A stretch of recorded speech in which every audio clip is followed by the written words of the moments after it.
Olá pessoal, muito boa noite para você que nos assiste aqui na TVT e nos acompanha pela Rádio Brasil Atual. O Revista Brasil TVT começa agora comigo, Cosmo Silva, e com Ana Rosa Carrara. Boa noite, Ana Rosa. Boa noite, Cosmo. Boa noite também a quem nos acompanha.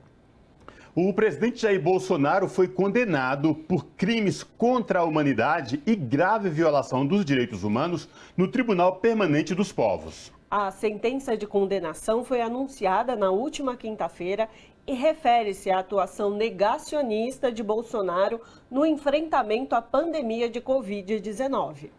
A condenação simbólica vai ampliar a pressão internacional contra o presidente brasileiro que disputa a reeleição. No entanto, não deve ter consequências práticas do ponto de vista jurídico.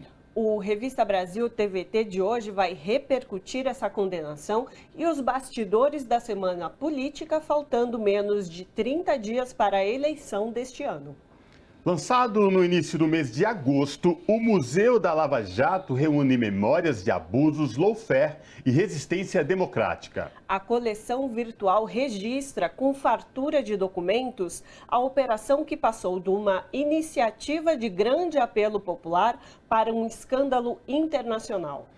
O programa de hoje vai repercutir a importância do acervo e as tentativas do governo de transformar a parada militar do 7 de setembro em um comício político. Faltando menos de 30 dias para as eleições, o que sinalizam as pesquisas de intenção de voto, nessa semana vários institutos divulgaram levantamentos mostrando um quadro de estabilidade entre os candidatos à presidência. O Revista Brasil TVT de hoje analisa as pesquisas eleitorais para a presidente e a disputa do governo do estado em São Paulo. O interior deve mesmo definir as eleições no maior estado da federação ou o cenário se equipara com a capital e a região metropolitana? A população do Chile vota neste domingo a nova Constituição que pode encerrar herança da ditadura Pinochet. Após um ano de escrita da nova Carta Magna e 2 meses de consulta popular, o texto final passará pelo crivo de cerca de 15 milhões de chilenos.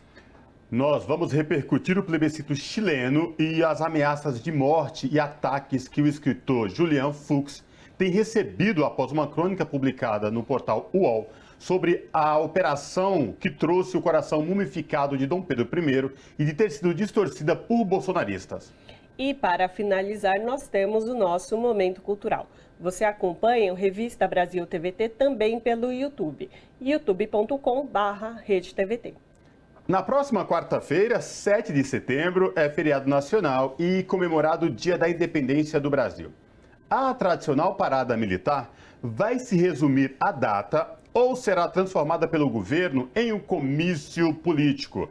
Para falar com a gente sobre essa questão, nós conversamos agora com Marco Aurélio de Carvalho, que é advogado, fundador da Associação Brasileira de Juristas pela Democracia, ABJD, e também faz parte do grupo Prerrogativas.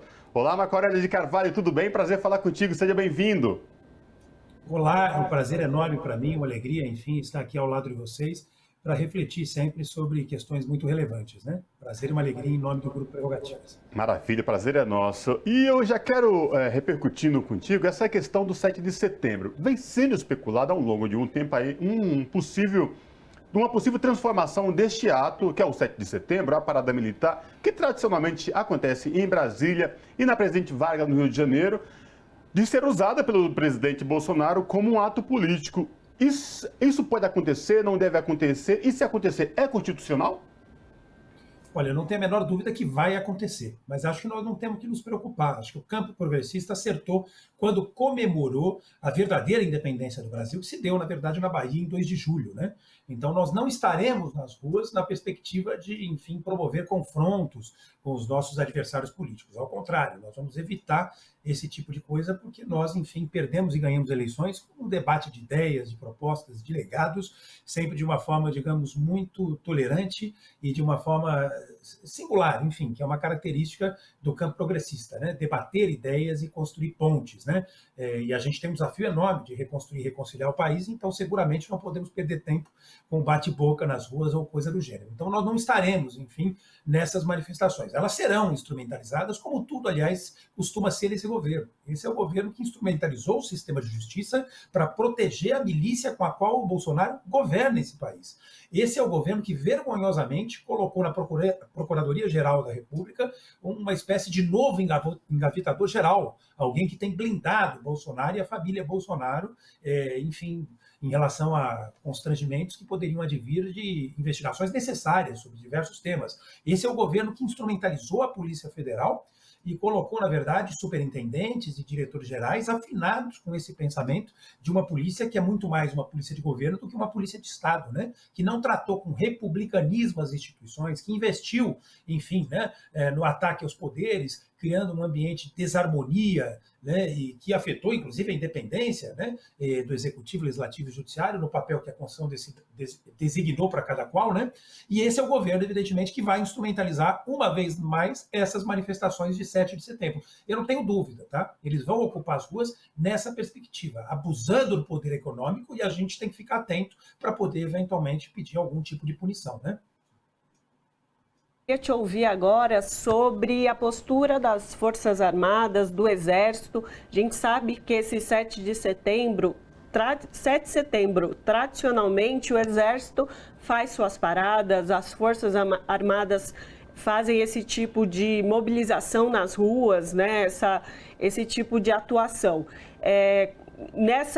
Nesse momento onde o Brasil tem um marco de 200 anos da independência, onde nós estamos num processo eleitoral que a presidência tão importante aí dentro dos 30 anos do processo democrático, uma das eleições mais importantes e mais desafiadoras para a população brasileira. Como é que você avalia essa postura das Forças Armadas, Exército, no geral? Olha, eu acho que eles estão diante de um dilema, né? Os bons integrantes das Forças Armadas, do Exército, enfim, né, como você disse, de um modo geral, seguramente eles devem estar, assim como nós brasileiros, envergonhados do comportamento desse capitão, né, que é realmente motivo de vergonha não só para nós brasileiros, né, diante do nosso próprio país, mas para nós brasileiros diante de todo mundo, né? Uma liderança que não foi capaz de enfrentar e erradicar a fome, que não foi capaz de se sensibilizar com a morte de quase 700 mil brasileiros que foram vítimas diretas das ações e omissões criminosas desse governo durante esse período triste, enfim, da pandemia. São 700 mil vidas interrompidas, 700 mil ausências sofridas, enfim, realmente esse governo tem responsabilidade direta e sujou as mãos de sangue. Mas quero crer que as Forças Armadas, de um modo geral, como instituição, não compactuam com esses abusos. Infelizmente, esse governo se milicializou e se militarizou. É bem verdade que 6 mil militares estão, enfim, em funções públicas, acumulando recursos, inclusive vencimentos que às vezes são maiores até do que o teto constitucional, né?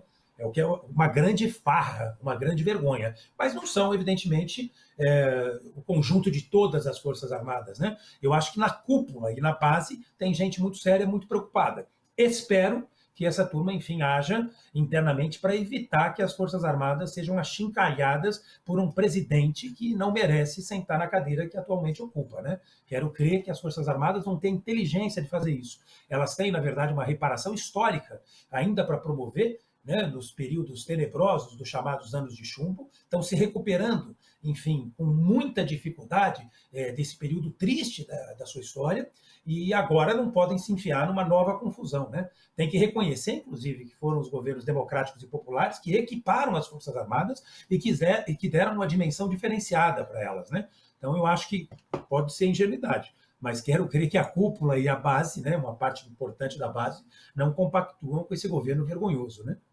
Aliás, Marco Aurélio, ao longo da semana, das últimas 2 semanas, por exemplo, várias notícias dando conta de que o alto comando das Forças Armadas não estava contente com toda essa jogatina de querer transformar a parada militar em jogatina política, nessa questão que envolvendo as eleições especificamente, e ela vem se tomando conta, inclusive Na última sexta-feira, na última quinta-feira, aliás, o governo do DF, por exemplo, já proibiu caminhões, né, na esplanada dos ministérios em frente ao STF, já por conta prevendo essas coisas aí de transformarem essa questão do 7 de setembro em um ato político. Lembrando, inclusive, do que aconteceu anteriormente, lá quando tentaram invadir a esplanada, o STF. Ou seja, as instituições começaram a funcionar de fato, algo que tudo indica, né?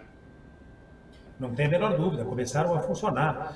Nós estamos, enfim, num regime democrático, num Estado de Direito, uma democracia que tem, enfim, proporções continentais, né?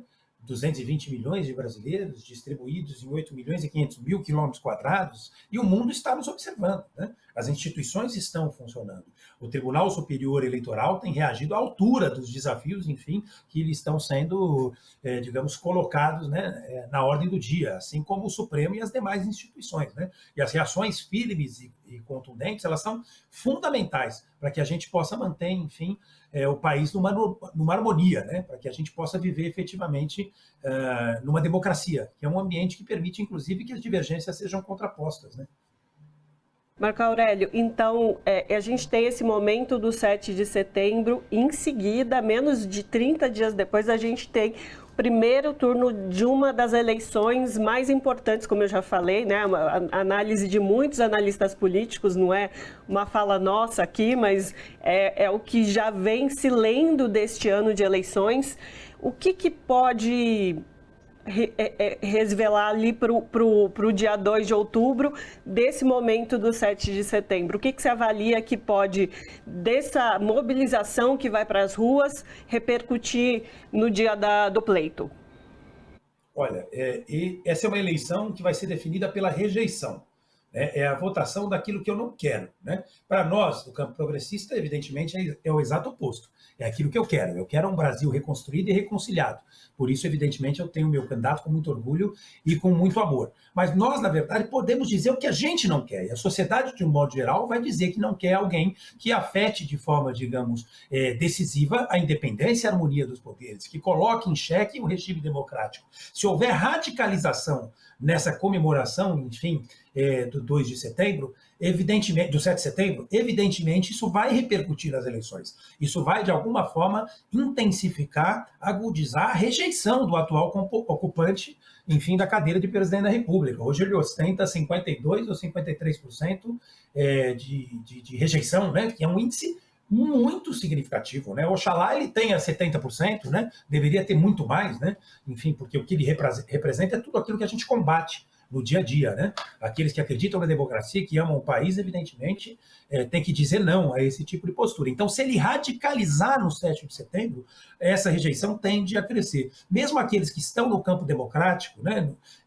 Evidentemente não alinhados com o campo progressista, mas que têm algum compromisso mínimo com a democracia, podem eventualmente se descolar do bolsonarismo, né? Nós temos uma horda radicalizada, uma horda verdadeiramente fascista, dando sustentação para o Bolsonaro, mas nós temos aliados de primeira hora, que são aliados dessa agenda econômica perversa que tem produzido muita destruição e miséria, enfim, na economia brasileira, né? Às custas do enriquecimento de alguns e de alguns muito poucos, né?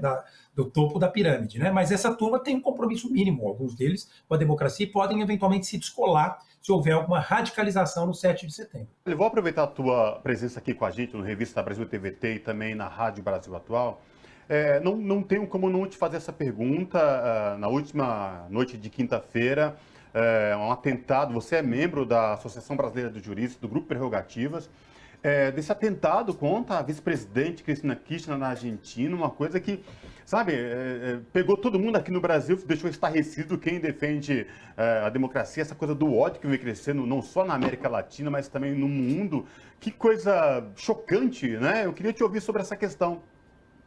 Olha, é claro que isso nos preocupa, né? Todos nós, enfim, do campo democrático, que estamos acostumados, como eu disse no início dessa entrevista, a debater ideias, a debater legados, né? Ganhar e perder eleições com um debate democrático, né? Com a contraposição saudável de ideias, de pontos de vista, de visões de mundo, né? Então isso nos preocupa, né? Nós, enfim, não somos da pancada da bala, né? Muito ao contrário, a gente repreende e repele esse tipo de postura, enfim, que elegeu tanta gente que hoje está na base de sustentação do Bolsonaro. Agora, isso que aconteceu na Argentina não está descolado do que está acontecendo no Brasil. Recentemente, em Foz do Iguaçu, nós tivemos um assassinato covarde de um militante do Partido dos Trabalhadores.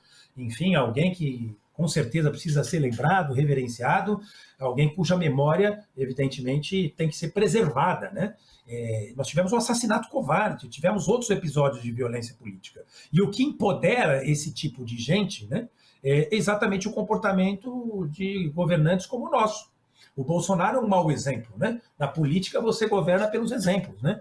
Então o Bolsonaro tem dado para o mundo exemplos ruins. E muita gente imagina, poxa, se o presidente da República Federativa do Brasil tem esse comportamento, é um sujeito que quer armar a população, é um sujeito que, enfim, instiga o ódio e a violência, porque eu não posso ter, né? Então, esse tipo de comportamento, né, de uma liderança, enfim, de um país importante como o nosso, acaba empoderando pessoas como esse brasileiro, enfim, que circulava pelas ruas da Argentina e que tentou matar a nossa ex-presidenta Cristina Kirchner, atual vice-presidente da Argentina, né? Então, realmente é muito preocupante. Nós aqui temos que permanecer em estado de vigilância. O presidente Lula está tomando todo cuidado com a sua segurança. Eu não tenho a menor dúvida de que ela foi reforçada naquilo que era possível e necessário, né? E nós temos que evitar esse tipo de episódio, né? É um mau exemplo, né? O que aconteceu não é um fato isolado, né? Vamos combinar. Recentemente nós tivemos, enfim, uma situação inusitada, inclusive no Japão, onde uma liderança política foi morta à luz do dia, numa situação absolutamente atípica para aquele país, que é um país conhecido, enfim, por ser um país pacífico, né?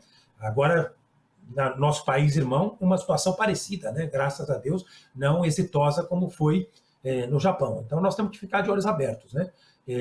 Essa turma que está no governo, atualmente, ela instiga esse ódio, do qual eles próprios podem eventualmente ser vítimas. Hoje, os alvos preferenciais somos nós, do campo progressista, né? Nós sabemos disso, mas eles próprios podem ser vítimas de um maluco qualquer. Então, esse ódio que eles destilam, que eles inoculam na sociedade, pode se voltar contra eles, né? Então, se não for por princípio, que seja por inteligência. Vamos voltar ao debate saudável de ideias, né? É isso que a gente espera para um país como o nosso. E, Marco Aurélio, só uma última pergunta. O governo brasileiro trouxe o coração de Dom Pedro I nesse marco dos 200 anos de independência do nosso país. Como é que você lê essa simbologia desse governo fazendo essa ação e repercutir também a ação do governo português em dispor desse pedido?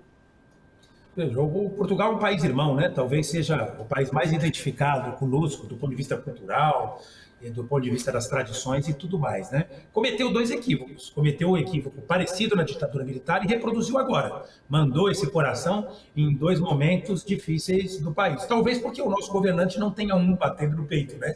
Talvez ele precisasse trazer um outro, né? Essa aqui é a grande verdade. É uma situação muito, cá entre nós, muito estranha. Eu diria até que esdrúxula. Talvez o Bolsonaro, no sentimento de patriotismo, tenha pretendido recuperar um pouco da credibilidade e um pouco do apoio que ele vem perdendo, né, de forma sustentável. Vocês bem sabem que ele tem, como eu disse agora há pouco, 52%, 53% de rejeição, o que coloca, na verdade, para ele um teto muito bem definido, que quase inviabiliza a sua reeleição, né, para o bem do país, de todos e todas nós, né? Essa que é a grande verdade, né? Mas é uma situação esdrúxula. Mas eu quero aproveitar para me solidarizar com um colunista que foi covardemente atacado, né? Por conta de uma análise que fez, que vai estar daqui a pouco entre nós aqui no jornal, que merece o nosso reconhecimento, o nosso carinho, o nosso aplauso e o nosso apoio, né? Absolutamente incontido. Quero, portanto, também reverenciar a posição dele e prestar a minha solidariedade em nome do Grupo Prerrogativas. Mas é mais um episódio esdrúxulo desse governo, tentando recuperar a credibilidade, tentando recuperar a popularidade, né? Realmente a gente sabe que o Bolsonaro não tem coração, precisou trazer um de Portugal, né? Mesmo sem bater fora do peito, né? Talvez no sentido figurado ele quisesse dialogar numa outra perspectiva, né? Mas nós que o conhecemos, sabemos bem quem ele é e qual é o tipo de gente, né, que ele representa. É isso, então conversamos com o Marco Aurélio de Carvalho, que é advogado e fundador da Associação Brasileira de Juristas pela Democracia, que é a BJD, e do Grupo Prerrogativas. Marco Aurélio, muito obrigada pela sua participação aqui com a gente hoje. Imagina, foi um prazer, uma alegria estar aqui ao lado de vocês e tenho muito respeito pelo trabalho da TVT, enfim, também pelo trabalho da Rádio Brasil Atual. Vocês têm feito um trabalho incrível e a gente tem também que reconhecer e aplaudir. Um forte abraço e um ótimo dia, uma ótima noite para todos nós. Abraço, Marco Aurélio. A população do Chile vota neste domingo a nova Constituição que pode encerrar uma herança da ditadura Pinochet. Após um ano de escrita da nova Carta Magna e 2 meses de consulta popular, o texto final passará pelo crivo dos cerca de 15 milhões de chilenos. Para falar com a gente sobre o plebiscito no Chile, nós conversamos agora com Laís Abramo, que é doutora em Sociologia pela Universidade de São Paulo. Olá, Laís, tudo bem? Prazer falar contigo, seja bem-vinda. Olá, Cosmo. Olá a todos os ouvintes aqui desse programa. É um prazer enorme também estar aqui de novo com vocês. Laís, a gente já havia conversado contigo sobre a questão chilena, né, sobre a nova Carta Magna, tá, e os desafios. Pois bem, teve aí meses de consulta popular e agora os chilenos realmente vão decidir, né, por uma nova Carta Magna ou se mantém a anterior. Eu queria que você trouxesse para os nossos telespectadores aqui da TVT e ouvintes da Rádio Brasil Atual, Laís, como é que está o clima no Chile, né? Como é que foi esses meses aí de campanha entre o sim e o não? Olha, foi uma campanha bastante acirrada, né? Bom, em primeiro lugar, houve uma coisa importante que acho que a gente tem que dar o crédito para o governo chileno, o governo do presidente Boric, que tentou fazer uma campanha muito importante de informação, porque o texto constitucional é um texto complexo, em qualquer caso, né?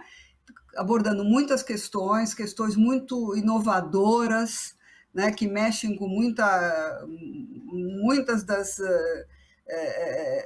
ou seja, que são uma mudança muito profunda em relação à Constituição de 80. Né? Então, houve uma campanha, foram distribuídos mais de 1 milhão de exemplares do texto completo da Constituição, foram colocados telões em pontos de alta circulação, como estações de metrô, então acho que isso foi uma coisa bastante importante. A campanha foi muito acirrada, com um grande número de fake news por parte dos partidários do rechaço, né, que é do não no plebiscito, contra o texto constitucional, dizendo inclusive coisas absurdas, como que se essa Constituição fosse aprovada, as pessoas perderiam propriedade sobre as suas casas, perderiam todo o que tem acumulado nos fundos de pensão, enfim, essas coisas que a gente conhece, infelizmente, conhece muito bem como funcionam, né? E também acho que a gente tem que reconhecer que houve aí uma parte importante, significativa, de pessoas da centro-esquerda e do centro que passaram a apoiar a alternativa do rechaço. Né? As pesquisas, né? A última pesquisa foi realizada no dia 19 de agosto, tem uma proibição de fazer pesquisas eleitorais nas últimas 2 semanas, e elas deram consistentemente uma vantagem para a opção de recusar o texto constitucional para o rechaço em relação ao aprovo, com mais ou menos 8 a 9 pontos percentuais de diferença. Nos últimos dias da campanha, nesta semana, surgiram 2 estudos baseados não em pesquisas eleitorais tradicionais, utilização de Big Data, de inteligência artificial, que tenta também juntar as interações nas redes sociais, que deram uma leve vantagem, né, para o aprovo. Então, aí tem... bom, nós estamos gravando esse programa na sexta-feira, né? Nós não sabemos o resultado das eleições, aí, da votação ainda, mas existe uma grande incerteza, porque mesmo com esse último resultado da pesquisa, ainda havia 15% de indecisos. E há um elemento imponderável também, que é o fato de que agora o voto vai ser obrigatório. O voto obrigatório foi extinto em 2012, então passou-se 10 anos com diversas eleições importantes com voto voluntário, e agora volta o voto obrigatório, então não se sabe muito bem como é que vai ser isso, né? E também acho que outra coisa importante é que o nível de mobilização dos partidários do aprovo sempre foi mais elevado, mobilização na rua, etc., que os partidários do rechaço.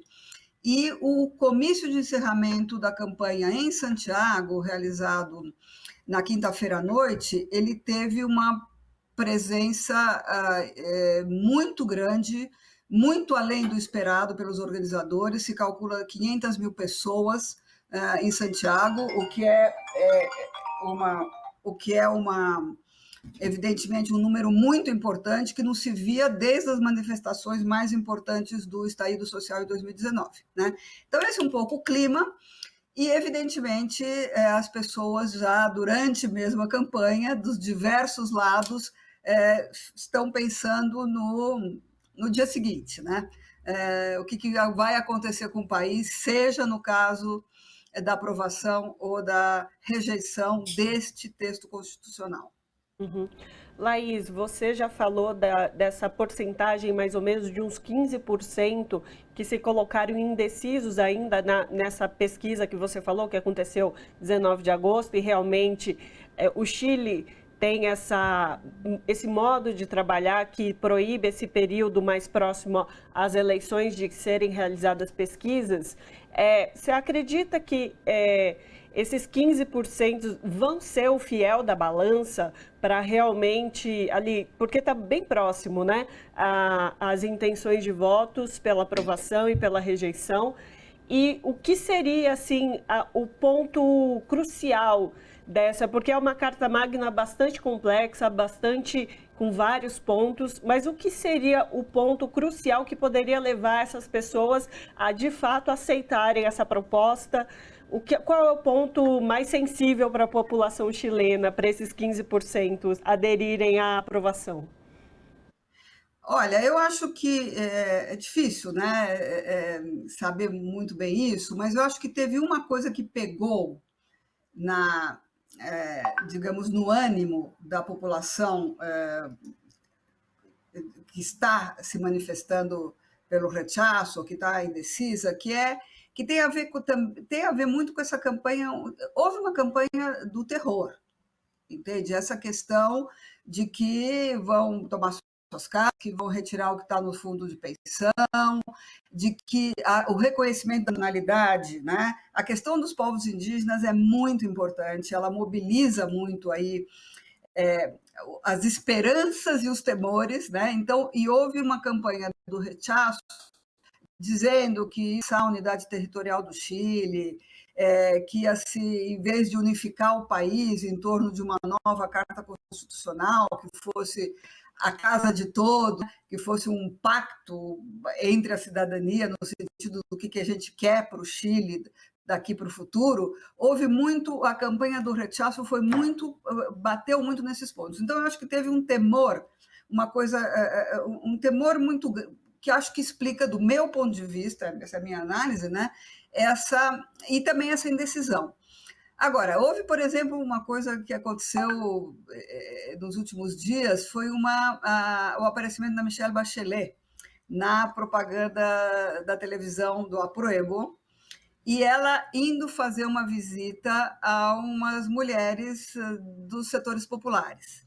Então, eu acho que esse, por exemplo, não tenho a menor ideia do quanto que isso pode ter impactado, mas eu acho que é uma coisa que impacta, porque a Michelle Bachelet, como todo mundo sabe, foi presidenta do Chile 2 vezes, saiu com altos níveis de popularidade e tem muita influência justamente entre as mulheres das classes populares, etc.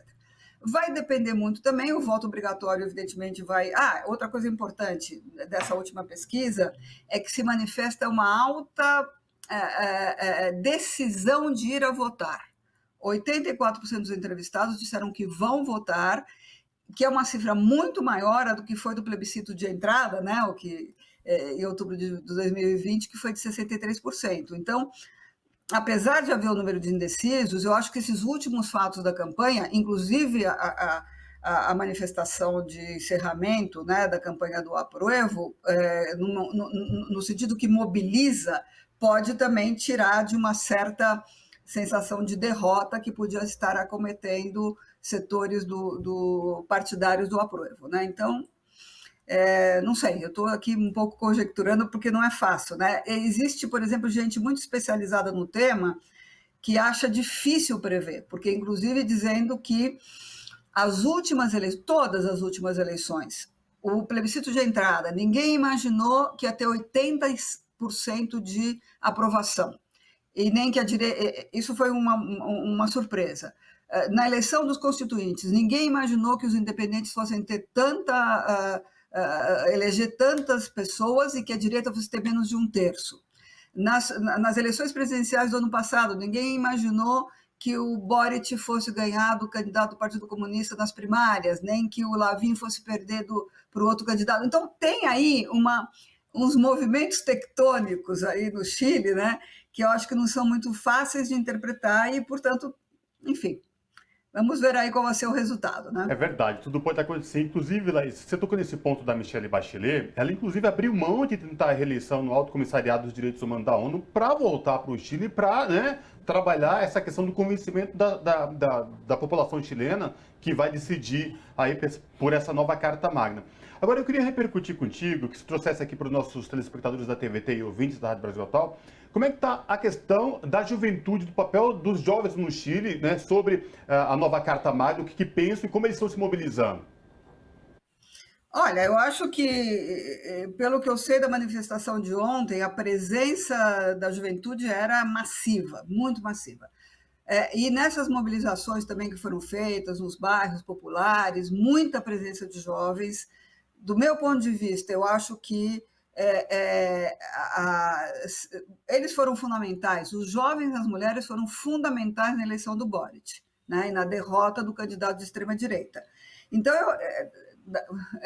do meu ponto de vista, se houver uma presença massiva dos jovens no voto, né, isso tende a favorecer o aprovo. Né, tende a favorecer o aprovo.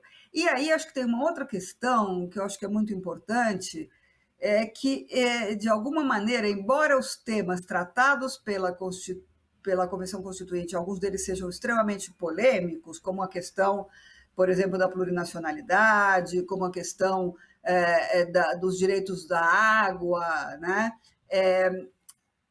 Houve, do meu ponto de vista, não apenas um reconhecimento de que são esses os temas que estavam na base do que provocou o estallido social, como a própria discussão desses temas durante esses quase 3 anos, acho que aumentou a legitimidade deles no conjunto da sociedade. A questão da paridade de gênero, a questão meioambiental, a questão do reconhecimento dos povos indígenas, embora haja aí justamente alguns dos pontos mais álgidos, né, da discussão e do embate nessa campanha sejam esses.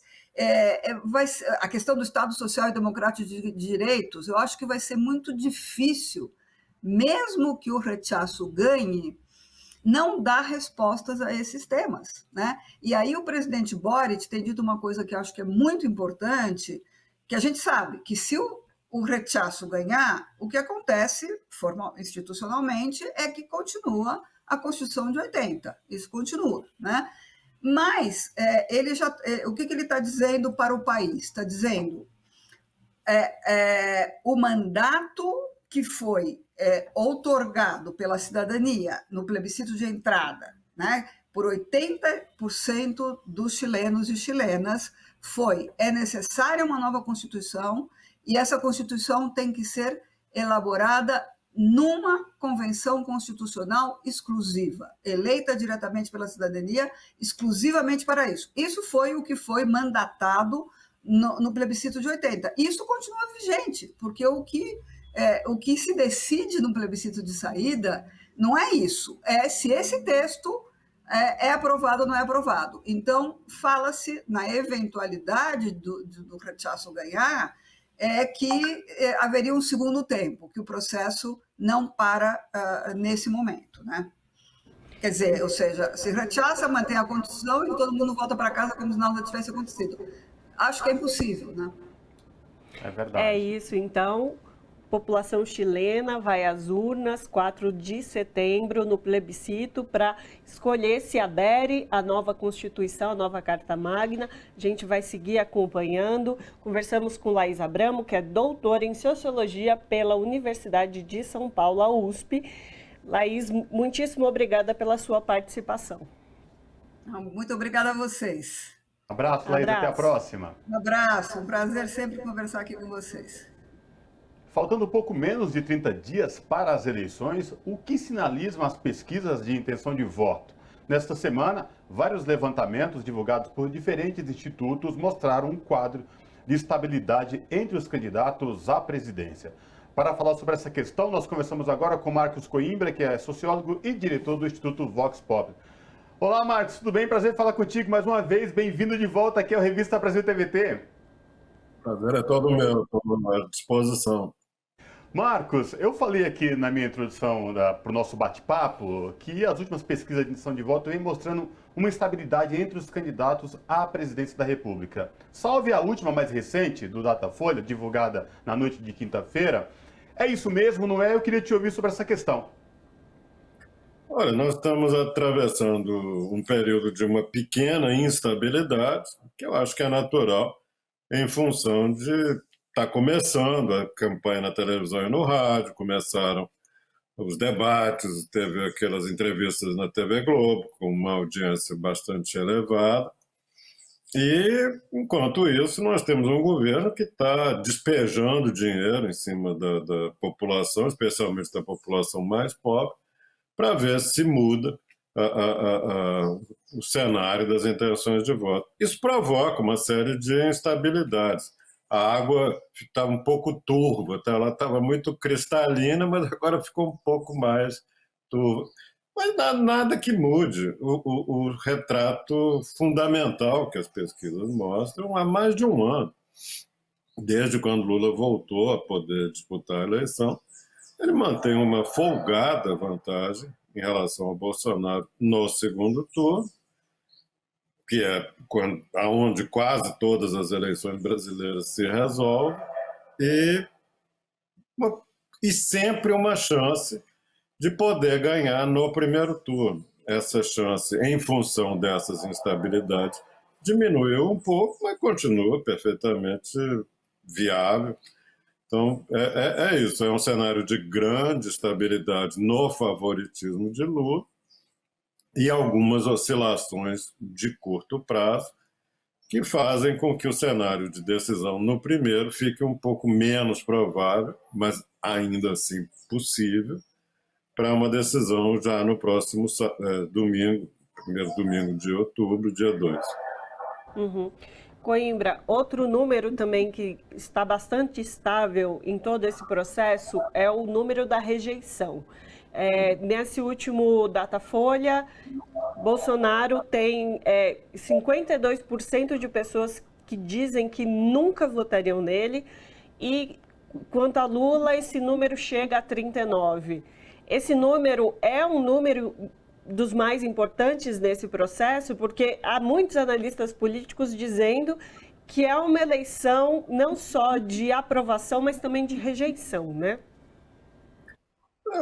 Como seria de esperar, numa eleição em 2 turnos, onde você tem 2 candidatos apenas, e você vai escolher, muitos eleitores vão escolher pensando nas qualidades de ambos. E é isso que as pesquisas mostram, que os dois têm um núcleo bastante sólido de eleitores que pretendem votar neles. Bolsonaro tem 80% dos 30 e tantos que tem, e Lula tem a mesma coisa, 80 e tantos por cento dos 40 e picos que tem. Então, esse núcleo vamos dizer assim, é aquilo com que os candidatos podem contar com certeza, vamos dizer assim. Agora, tem uma outra parcela que é de eleitores que não são tão decididos, que pensam em votar, e para esses a conta de qualidades de um e defeitos do outro é muito importante. E havendo segundo turno, claro que os eleitores dos demais candidatos, que não sejam os 2 que passam para o segundo, vão ter que fazer uma conta, um cálculo, para ver o que eles veem de bom em um e o que eles veem de ruim no outro. É sempre assim, não é que esta eleição é particularmente desse modo. Quando você tem 2 candidatos, importa muito a avaliação de qualidades e de defeitos de ambos. E, claramente, desde sempre, a soma de qualidades de Lula é maior e, ao mesmo tempo, a soma de defeitos do Bolsonaro também é maior para uma parcela muito grande da população. Agora, Marcos, outro dado também que chama muita atenção e que vem muito se falando, em todos os levantamentos, inclusive nesse mais recente do Datafolha, parece que é um teto onde Bolsonaro poderia chegar. Nem mesmo com o pacote de bondades que ele enviou ao Congresso, e diga-se de passagem, que vale até 31 de dezembro, com data e hora para acabar, alavancou, assim, que poderia elevar o nível, né, das intenções de voto. E outra coisa, a diferença entre mulheres, no último Datafolha de Lula para ele, 20 pontos de diferença, é uma coisa que vem se mantendo, e por mais que tente se falar esse pacote de bondade, parece que não vem surtindo muito efeito. É essa mesma análise que nós temos, ou isso pode mudar, por exemplo? Não, pelo contrário, eu acho que estas pesquisas feitas agora na última semana de agosto, meio que, não vou dizer que sepultaram, porque é uma palavra um pouco forte, mas elas colocaram em grande dúvida a eficácia dessa gigantesca quantidade de dinheiro público que a turma do Bolsonaro despejou em cima da população, especialmente da população mais pobre, para ver se conseguia mudar a perspectiva eleitoral delas. E tudo indica que não conseguiu. Entre pessoas que se beneficiaram do primeiro auxílio lá no início do ano e deste acréscimo agora, a intenção de voto em Lula é muito maior do que na média da sociedade. Então, é isso. Para todos os efeitos, nós podemos dizer que não funcionou. Bolsonaro melhorou um pouquinho aqui e ali, na classe média, não na onde está a grande maioria da população. Na classe média, melhorou porque tem muita gente que estava assim, achando que podia votar no Lula, mas quando chega perto da eleição, são pessoas conservadoras, pessoas que não gostam do PT, não gostam do Lula, e que estavam dizendo, quem sabe, este ano eu voto no Lula. Mas isso aí, eu francamente nunca confiei muito. Eu sempre achei que essas pessoas, na hora H, uma grande parte delas ia acabar voltando para o seu voto, vamos dizer assim, histórico, a sua identidade. Mesma coisa que pensar assim, o sujeito é, sei lá, corintiano, diz assim, esse ano eu vou torcer um pouco pelo São Paulo, mas chega lá, na hora final, ele não consegue. Ele acaba sendo corintiano, que é a identidade principal dele. Então, eu não me assusto com essa mudança, porque a base de Lula é muito sólida na classe trabalhadora, no eleitorado mais humilde, mais pobre, que é a grande maioria da nossa sociedade. E, aliás, ajuda a dizer que, às vezes, você acha que a pessoa mais pobre não sabe votar. Pelo contrário, nós estamos vendo nesta eleição que as pessoas mais pobres é que sabem votar, porque, francamente, essa classe média atraída por um cidadão e um governo como esse que o Bolsonaro faz, valha-me Deus. Coimbra, exatamente. Lula continua em vantagem na população mais pobre, né? Esses são os dados do Datafolha. E também em várias regiões ele continua com uma vantagem, como a gente já falou, uma vantagem significativa ali de 8, às vezes 10, às vezes 12%. Agora, para a gente não deixar de falar, houve o debate na Band com a presença de 5 candidatos, né? Desse primeiro turno, 5 mais que pontuaram mais, e ali teve uma oscilação um pouco desses candidatos seguintes da pesquisa, que são Ciro e Simone Tebet, para a gente falar um pouco disso, o que isso, no final das contas, vai repercutir, isso, o que significa? Sei dizer, eu sei que nós estamos numa eleição que se pode chamar de monótona. Ela só tem um tom, é Lula contra Bolsonaro, Bolsonaro sendo aquilo que é e Lula sendo aquilo que a população conhece.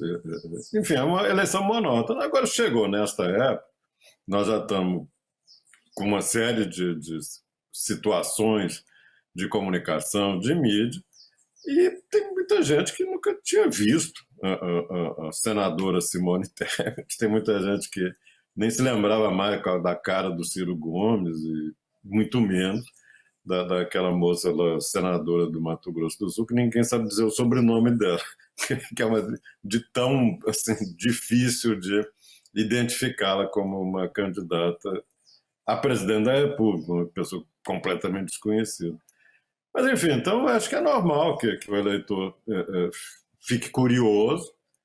E no caso da Simone, o discurso dela, o modo como ela se coloca, atrai alguma parte desse eleitor de classe média.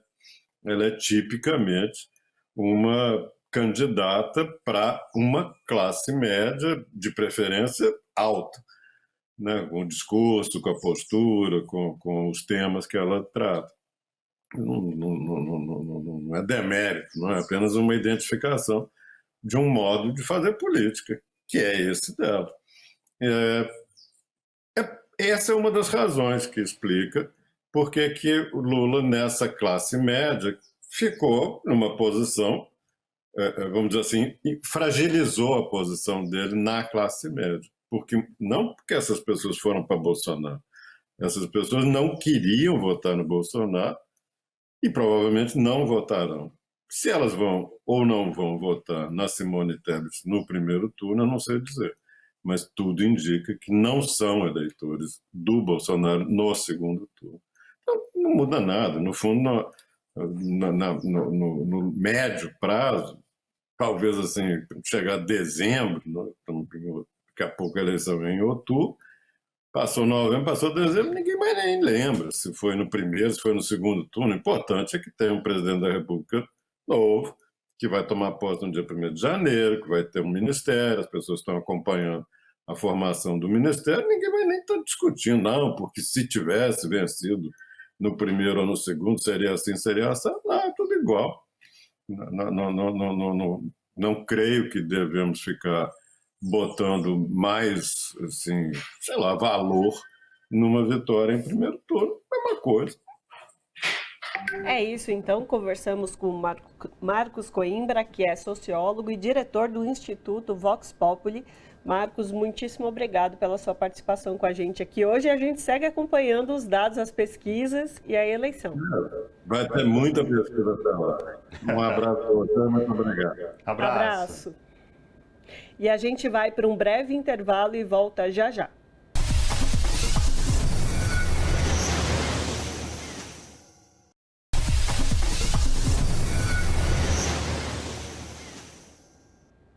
De volta com a revista Brasil TVT, aqui na TVT e também na Rádio Brasil Atual. Lançado no início do mês de agosto, o Museu da Lava Jato reúne memórias de abusos, lawfare e resistência democrática. A coleção virtual registra, com fartura de documentos, a operação que passou de uma iniciativa de grande apoio popular para um escândalo internacional de perseguição política. Para falar sobre essa questão, nós conversamos agora com Wilson Ramos Filho, conhecido como Xixo, que é advogado, doutor e professor de Direito do Trabalho na Universidade Federal do Paraná, a UFRPR. Xixo, prazer falar contigo, tudo bem? É isso mesmo? Vamos falar com Xixo ou Wilson? Como te conhecem? No movimento social e no movimento político, todo mundo me conhece por Xixo. E na universidade me chamavam de professor Xixo. Então é inútil resistir aos apelidos. Verdade, então é professor Xixo, pode ser assim? Sim, Xixo está ótimo. Maravilha. Professor Xixo, vamos falar um pouco do Museu da Lava Jato, né? Como que se deu, como partiu essa iniciativa e a importância dele nos dias atuais, inclusive ter um acervo como esse para discutir especificamente perseguição política, lawfare, abusos democráticos. Eu queria te ouvir sobre essa questão.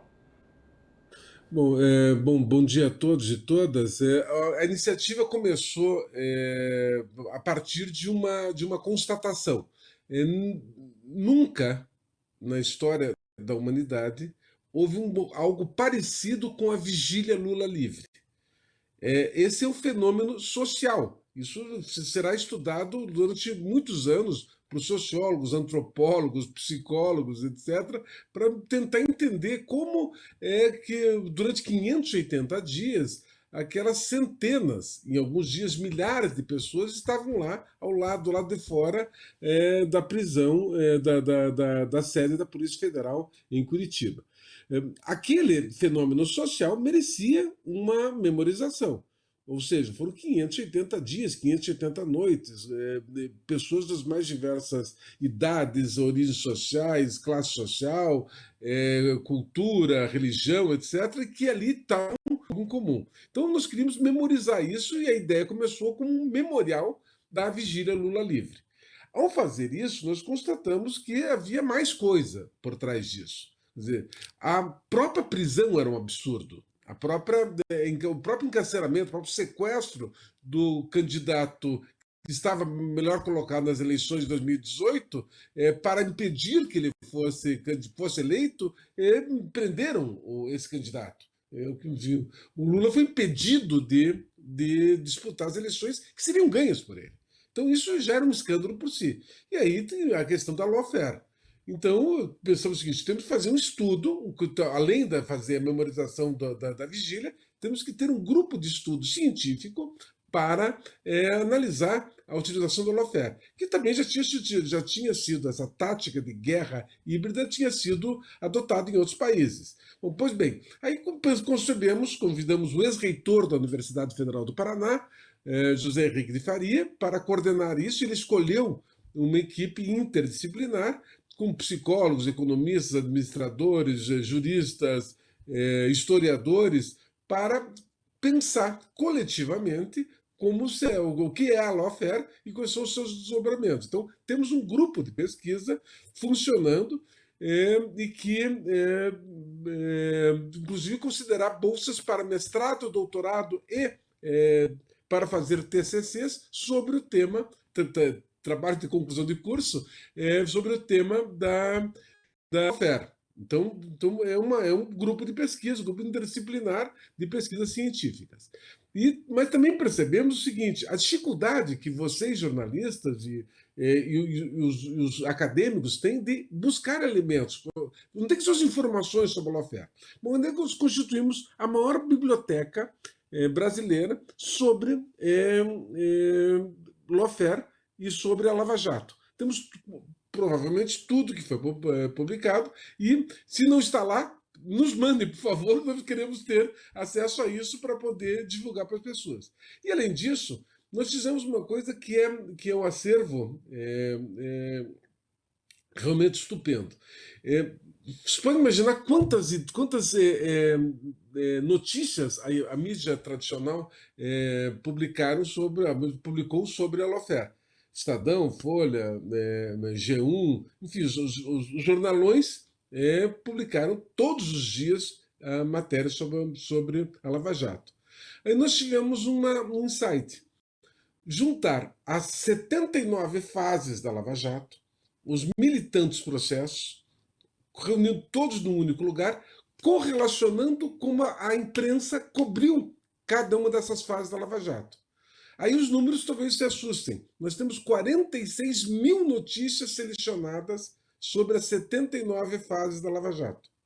Ou seja, o pesquisador pode colocar por nome do réu, por nome do advogado, por tema, ou por palavra-chave, tipo Petrobras, tipo Brecht, e aí ele vai ter acesso a todos os processos judiciais que tratam desses temas, dessa palavra-chave, e também todas as notícias que saíram nos grandes jornalões sobre essa matéria. Em síntese, a Lava Jato não teria acontecido sem a cumplicidade da mídia, da grande imprensa. A Lava Jato é um procedimento de perseguição judicial que só funciona se tiver os jornais formando opinião pública, dando apoio às arbitrariedades que estavam sendo praticadas. E isso, a Lava Jato, portanto, é uma junção da sanha persecutória ideológica de parcela do judiciário com a sanha persecutória ideológica de parcela da imprensa. Então, essa conjunção desses dois fatores criaram o que foi conhecido como Operação Lava Jato. Então, Em síntese, o museu tem 3 pilares: a Vigília Lula Livre, o Grupo Interdisciplinar de Estudos Científicos e o arquivo do Centro de Documentação sobre a Lava Jato. Então, os números são enormes: 8.000 fotos, mais de 1.000 vídeos. Então, os números são grandes, porque ele está em ambiente virtual. E a partir do ano que vem, pretendemos ter em sede física, mas só no ano que vem.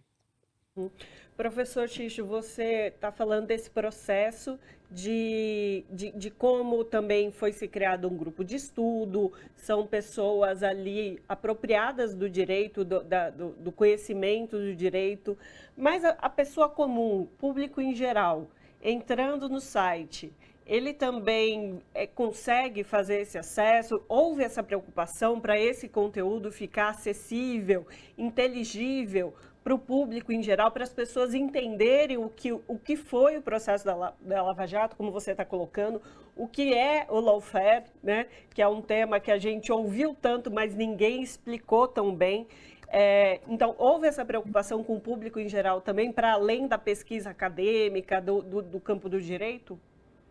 Sim, né, nós estamos fazendo 2 coisas. Primeiro, por uma questão de acessibilidade, nós estamos gravando vídeos, porque às vezes o vídeo é mais fácil para você entender. E aí a gente usa uma linguagem coloquial para tentar, evitando juridiquês, economias, etc., para que as pessoas entendam o que aconteceu ali. Então, nós temos vários vídeos e temos áudios sobre o que foi a Operação Lava Jato. Temos textos. Nos textos, nós cuidamos de fazer um glossário.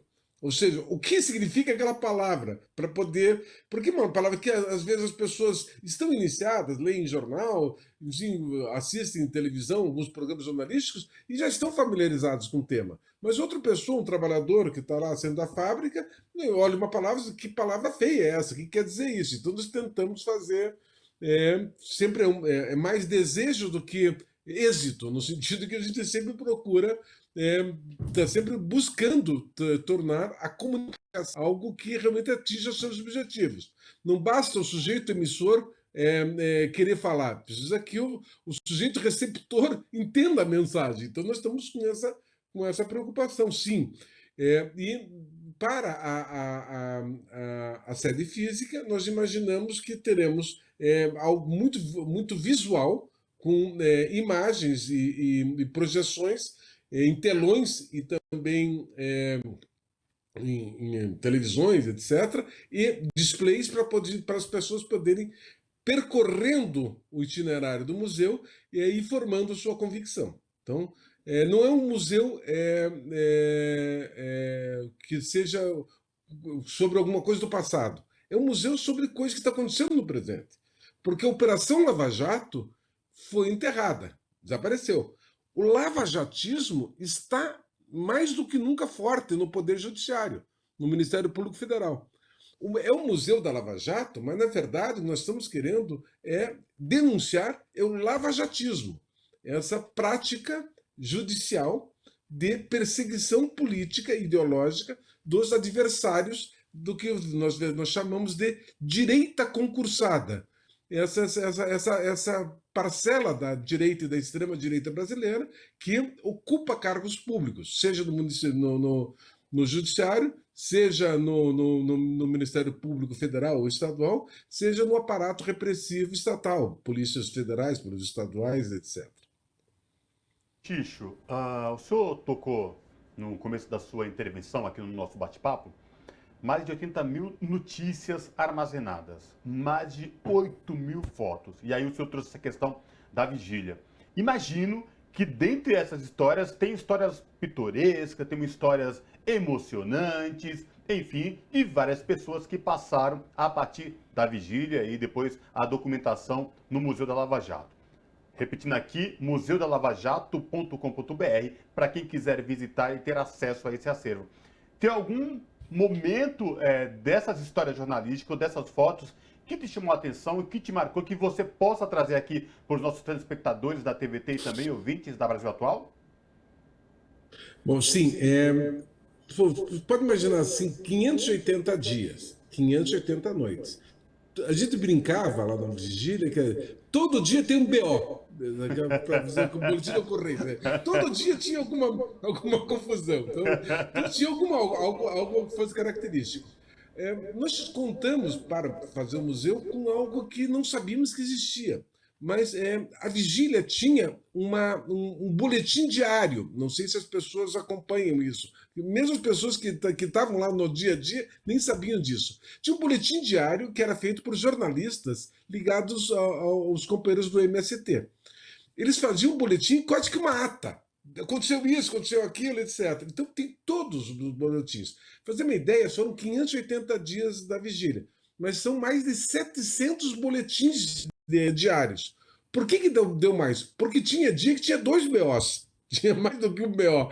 Então, contava a história ali também. Então, ficou registrado isso, essas histórias. Então, tem de tudo. Desde uma história tocante de alguém que veio de ônibus do interior do Piauí para prestar solidariedade ao presidente Lula, que teve ali, até o dia que uns fascistas deram um tiro no acampamento e atingiram o pescoço de um companheiro nosso.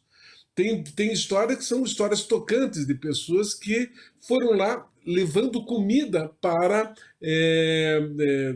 alimentos que seriam processados e produzidos na cozinha comunitária. E via que eram pessoas pobres, que estavam tirando dos seus poucos recursos fazendo aquilo. E os depoimentos das pessoas em relação a isso. Até histórias de um policial federal surtado que entra na vigília e chuta a caixa de som, tenta arrancar, destruir o megafone. Um sujeito absolutamente surtado, que depois foi candidato pelo partido do Bolsonaro, não se elegeu, e ele era tão assim, fora da casinha, e ele acabou se suicidando. Realmente era uma pessoa surtada. Mas naquele momento, um policial federal armado, entrando lá, gritando, com arma na mão, etc., claro que isso é um evento que precisa ser feito.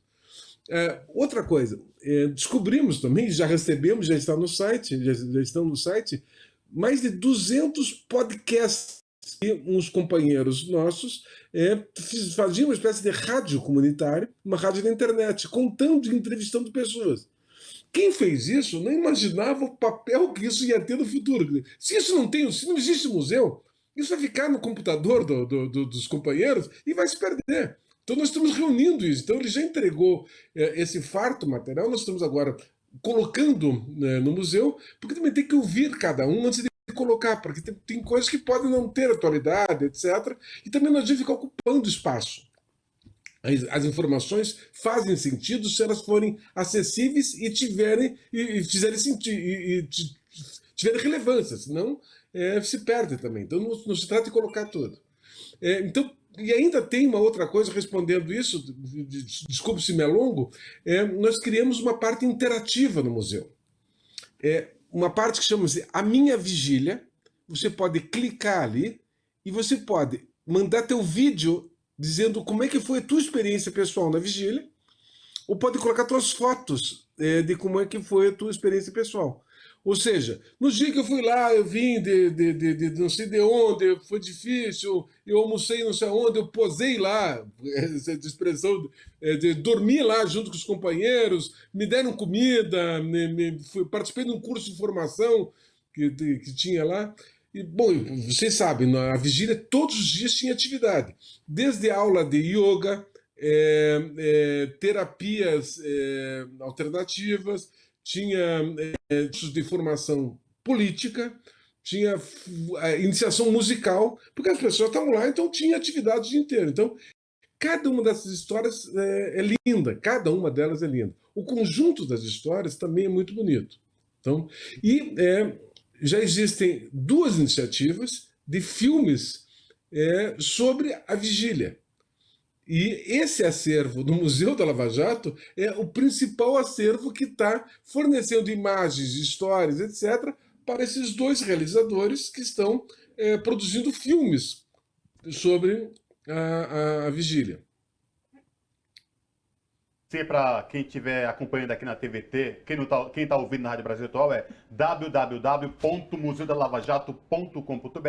Está aqui o GC aí na nossa tela para quem está vendo aqui. E eu falei para quem está ouvindo na Rádio Brasil Atual. E lembrando, é um acervo imensurável e também vai servir como estudo também, não só aqui no Brasil, mas de fora do Brasil também, né? É isso mesmo, né, Ana Rosa? Exatamente. Só para destacar aqui, no site tem um lema escrito "Lembrar para não repetir". Então, aí todo o acervo, toda essa documentação nesse Museu da Lava Jato. Conversamos com Wilson Ramos Filho, professor Xixo, mais conhecido como professor Xixo, que é advogado e professor de Direito do Trabalho da Universidade Federal do Paraná, que é a UFPR. Professor Xixo, muitíssimo obrigada pela participação do senhor aqui hoje. Obrigado, Ana. Obrigado. Um abraço para vocês. Abraço. Como está a disputa pelo governo de São Paulo? O interior deve definir as eleições no maior estado da federação ou o cenário se equipara, por exemplo, à capital e à região metropolitana? Sobre essa questão, nós conversamos agora com Chico Macena, que é professor e analista político. Boa noite, Chico Macena, tudo bem? Prazer falar com o senhor, seja bem-vindo. Boa noite, Cosmo, boa noite a Ana. É um prazer estar falando com vocês aí da TVT e com todos os ouvintes aí dessa TV dos trabalhadores que promove a boa informação. Maravilha. Professor, vamos falar um pouco da disputa eleitoral aqui no estado de São Paulo, estado mais rico da federação e o maior estado da federação, por exemplo. Muito se fala que dentro de São Paulo tem cidades gigantescas, né, para mais de 300 mil habitantes. E aí a gente fala de um cenário capital, região metropolitana e um cenário do interior. Muito se diz que o interior pode definir uma eleição aqui no estado de São Paulo. Eu queria ouvir o senhor sobre essa questão e que o senhor falasse dessas diferenças, por favor. Tá, pois não, Cosmo. Eu acho o seguinte, de fato, nós temos no estado de São Paulo vários estados, né? São várias características diferentes. Nós temos cidades pequenas com até 50 mil habitantes, né, na qual a economia muitas vezes é ancorada. Você pegar na região divisa com Mato Grosso do Sul ainda muito ancorada no agronegócio, né, e com pequenos produtores rurais passando por muitas dificuldades. Você tem as regiões metropolitanas, que aí não só aqui da capital, não a região metropolitana que a gente conhece tradicionalmente, mas você tem polos, a região metropolitana de Campinas, a região metropolitana de Santos, que o mundo do trabalho ainda tem um papel fundamental, e você tem cidades polos no interior, né, Presidente Prudente, São José do Rio Preto, né, e outras, Ribeirão Preto, outras cidades que também a economia muitas vezes se move em função de características bem específicas.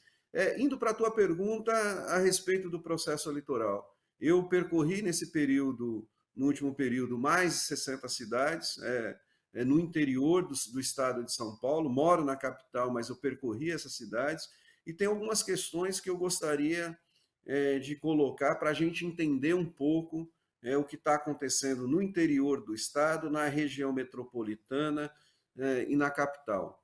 Primeiro, nós passamos por um processo, estamos passando um processo, de um lado, de empobrecimento muito grande de setores da sociedade. Isso vale para pequenos produtores rurais no interior, isso vale para os trabalhadores urbanos nas grandes cidades, e isso tem tido um impacto muito grande, né, na definição do voto, no processo de disputa eleitoral que a gente está vivenciando. Nós percebemos, inclusive, no interior do estado de São Paulo, né, regiões onde, quem conhece o interior, a gente não tinha situações de pobreza, de fome, né, que a gente não tinha. E não são só as comunidades quilombolas, não são apenas pequenos trabalhadores rurais de assentamentos. Nós percebemos que comunidades rurais inteiras, associações rurais inteiras estão passando pelas dificuldades. E muitos, depois eu vou entrar nisso, quais as políticas que levaram a isso. Né? Mas essa situação, né, tem levado também a uma polarização no interior do processo eleitoral. Por outro lado, como eu disse aqui, essas cidades têm uma influência muito grande do agronegócio, e esse mecanismo econômico tem muito ajudado a propagar, a divulgar as propostas bolsonaristas, tem levado a uma polarização no interior também que eu nunca tinha visto. O interior de São Paulo sempre foi, a gente falava, o caipira nosso, né? O interior é um povo amigável, muito mais amigável, né, do que outras regiões do país, e o que a gente sente lá, né, é um acirramento religioso, é um acirramento de propostas, é um tratamento, inclusive, muito agressivo desses setores da direita que estão organizados, e pela primeira vez eu vejo um setor de direita militante, organizado e agressivo atuando nessas pequenas cidades, né, como a gente nunca viu. Eu acho que essa polarização, né, vai influenciar no interior a campanha eleitoral, porque nós sabemos o peso que o interior do Estado tem. Por outro lado, né, a economia não vai bem, tirando o agronegócio. Né, a saúde e a educação não vai bem nessas cidades do interior. Nós temos visitado essas cidades, eu vou dar alguns exemplos para vocês. Há muito tempo que essas cidades do interior não têm, por exemplo, um atendimento de saúde adequado. A gente brinca que o hospital é a ambulância, né? É a ambulância que cada cidade tem para poder viajar 400, 500 quilômetros quando alguém precisa de um atendimento para um hospital regional, para um hospital mais próximo. Né? E isso está por conta da pandemia, por conta de tudo que a gente vivenciou, né, da sobrecarga no sistema hospitalar, né, esses hospitais regionais hoje não conseguem atender essa população. E a situação de pobreza, a situação de precariedade também leva, e a própria pandemia, a gente tem acompanhado isso, e aí em toda a sociedade, leva a situações em que agravaram a situação da doença, as doenças eletivas, né, não aquelas emergenciais da pandemia, e esse pessoal não tem um tratamento. O custo de vida pegou lá como pegou aqui, na capital e na região metropolitana. Professor, impressionante. O senhor está colocando diversas questões, diversos problemas da sociedade aqui do estado de São Paulo, não só da capital paulista, a região metropolitana, dos interiores. O estado de São Paulo tem um orçamento de mais de 300 bilhões de reais, um grande orçamento. Então, quais seriam os pontos principais para se trabalhar para, de fato, combater esses prejuízos, essas dificuldades que a população vem passando, como o senhor bem colocou, no interior agora de uma forma diferente, especial? Não, você falou bem, Ana. Quer dizer, nós estamos com o estado mais rico da federação, nós temos mais de 40 bilhões de caixa, nós temos dinheiro e a população passa fome, nós temos dinheiro e não tem saúde, nós temos dinheiro e não tem educação. Né? E porque tem políticas que não foram desenvolvidas adequadamente. Eu vou dar um exemplo para você, por exemplo, do pequeno trabalhador rural. Acabaram com a política de compras governamentais, por exemplo.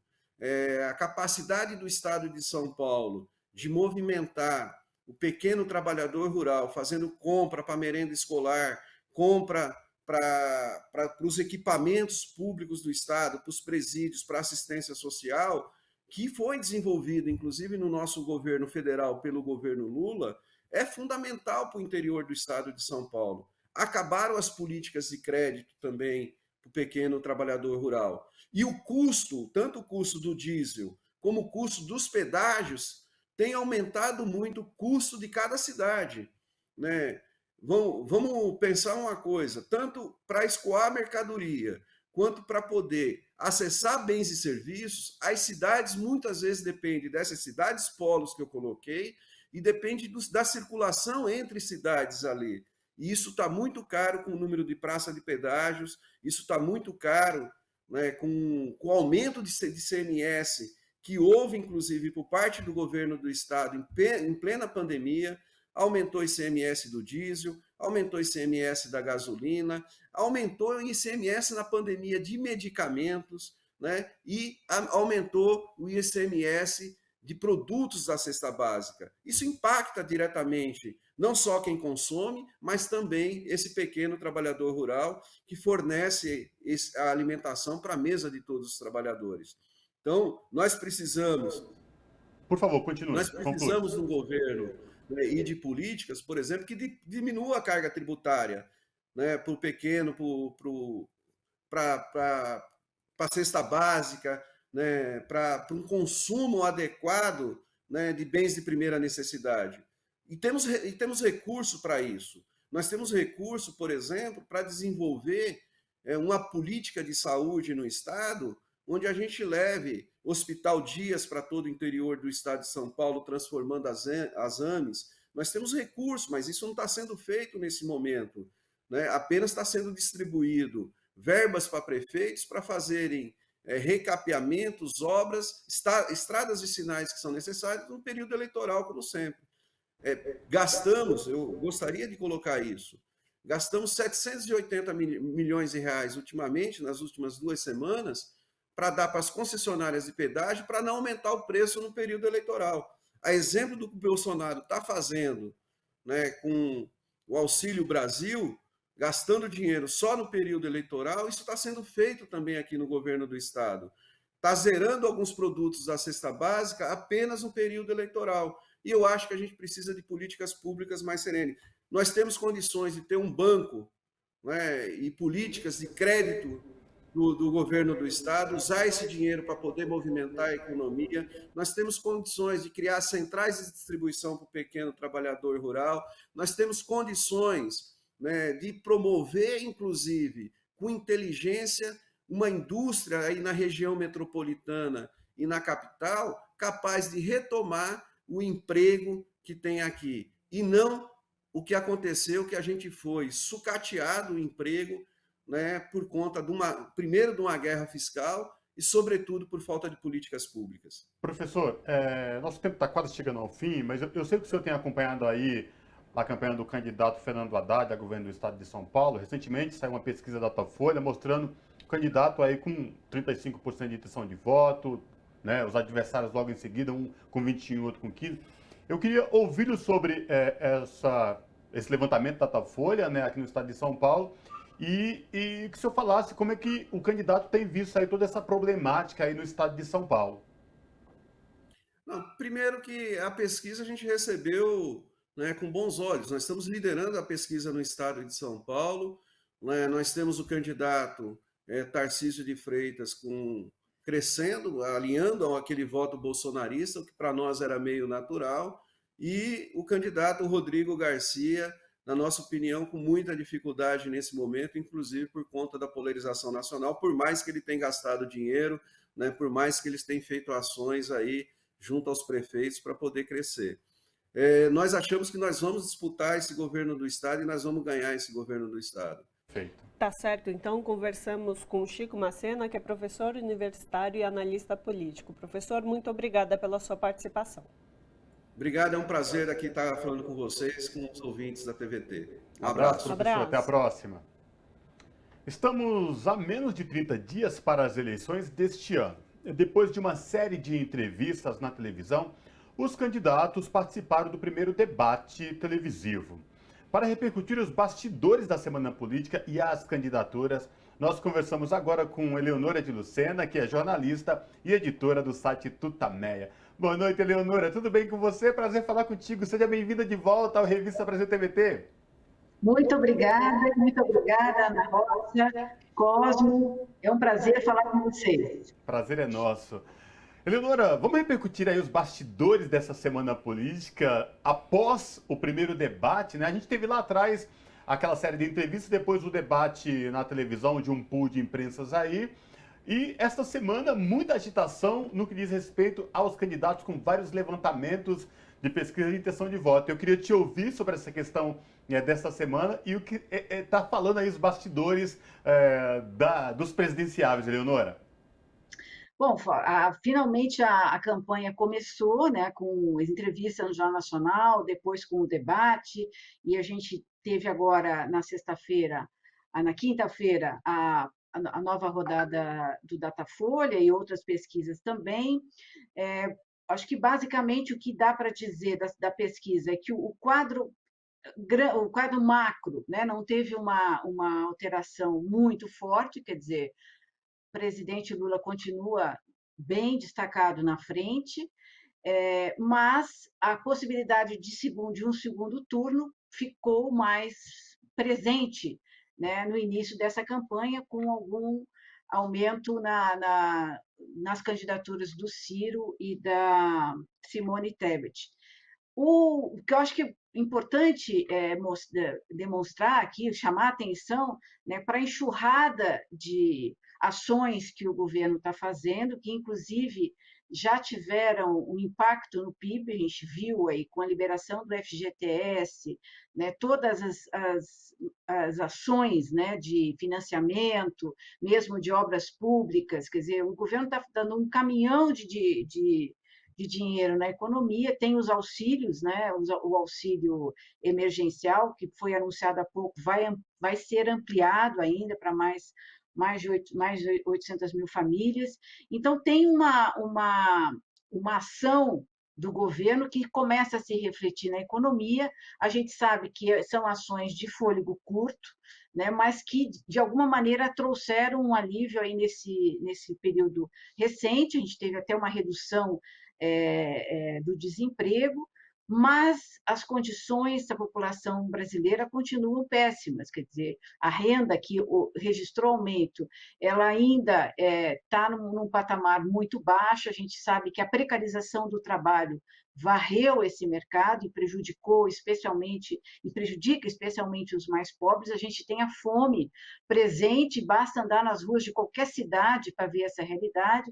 Então, apesar da situação de algum alívio na economia, a gente sabe que isso tem fôlego curto, está planejado para ficar aí até o final do ano, com intenções eleitorais. Ao mesmo tempo, né, acho que o Bolsonaro enfrentou aí essa apresentação dessa denúncia dos imóveis, né, dos imóveis comprados do clã, né, comprados em grande parte por dinheiro vivo, né, e o que chama atenção é que esses fatos não tiveram assim uma grande repercussão, né, não foram tão exibidos assim E eu queria chamar a atenção também por um fato político que eu acho que precisaria ser visto por todos, que foi esse Tribunal Permanente dos Povos, que nessa semana que passou condenou o Bolsonaro por crimes contra a humanidade. Quer dizer, o tribunal, formado por juristas de vários lugares do mundo, avaliou as peças de acusação, né, e trouxe um documento bastante sólido, né, que eu acho que poderá ser usado daqui para frente para colocar Bolsonaro realmente nos tribunais que ele precisa, onde ele precisa estar. Esse Tribunal Permanente dos Povos é um tribunal político, né, mas acho que trouxe, né, com bastante ênfase os crimes continuados de Bolsonaro, especialmente na pandemia. Eleonora, você trouxe para o nosso papo aqui essa questão dos imóveis que a Ana B levantou, na compra de dinheiro em espécie. Eleonora, o vendedor ambulante da rua, ele não anda mais com dinheiro nem te dá troco, ele usa maquininha ou então Pix, pode passar um Pix. Quem é que compra hoje em dia imóveis em dinheiro vivo, em espécie? Isso repercutiu muita informação, ficou entre os tópicos mais comentados no Twitter, nas redes sociais. E mais, né? A declaração do presidente Bolsonaro, quando questionado, simplesmente achando uma coisa mais normal do mundo, né? Comprar imóveis em espécie, o que soa muito estranho, sobretudo para quem defende o uso de redes e pagamentos. E para que tem transferências eletrônicas, né, Eleonora? Como é que fica isso? E outra coisa, eu também quero te ouvir, além dessa questão, né? Que você também trouxesse para a gente essa notícia que pegou todo mundo, que chocou os brasileiros da última quinta-feira, no ataque de um brasileiro, uma tentativa de assassinato da vice-presidenta argentina, Cristina Kirchner, nossa vizinha aqui do lado.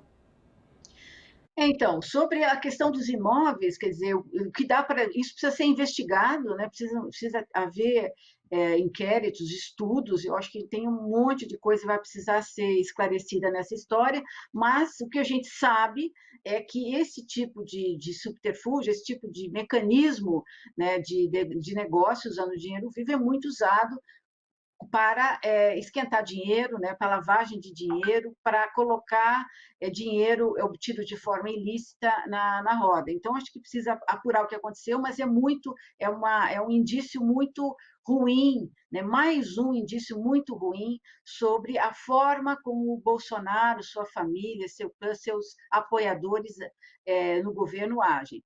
A gente, sobre o que você perguntou no que aconteceu na Argentina, né? Eu acho que acende um alerta muito, muito perigoso. Um fato que deve preocupar toda a democracia, não só aqui da América do Sul, mas no mundo. A gente sabe que essa disputa brasileira ela tem uma importância global para a extrema-direita e para a democracia. O que aconteceu na Argentina, a gente não tem ainda todos os elementos que explicam esse ataque, mas o que a gente sabe, né, é que a pessoa que fez o ataque é uma pessoa que não tolera a democracia, que não tolera o debate, é uma pessoa de corte fascista, né? E é esse fascismo, né, que apareceu nesse debate, nesse atentado a Cristina Kirchner, que precisa ser derrotado. E a sociedade argentina certamente saberá reagir na dimensão correta a esse ataque, que foi o maior ataque à democracia desde a redemocratização, nas palavras do presidente, em cadeia nacional, logo após o atentado, e que precisa acender o alerta, né, nas democracias em toda a América do Sul e também no mundo. Então, Leonora, na verdade, uma semana agitadíssima, a gente nem falou de congresso, de LDO, mas acontece tudo em tamanho de uma magnitude que a gente não, às vezes não dá nem conta de tratar aqui no nosso tempo, mas a gente vai ter outras oportunidades. Só vai acelerar agora. Exatamente, vai acelerar. Conversamos com a Eleonora de Lucena, que é jornalista e editora do site Tutameia. Eleonora, mais uma vez, muito obrigada aí pela sua participação. Muito obrigada a vocês, um abraço grande. Abraço. E a gente vai para um breve intervalo e volta já já.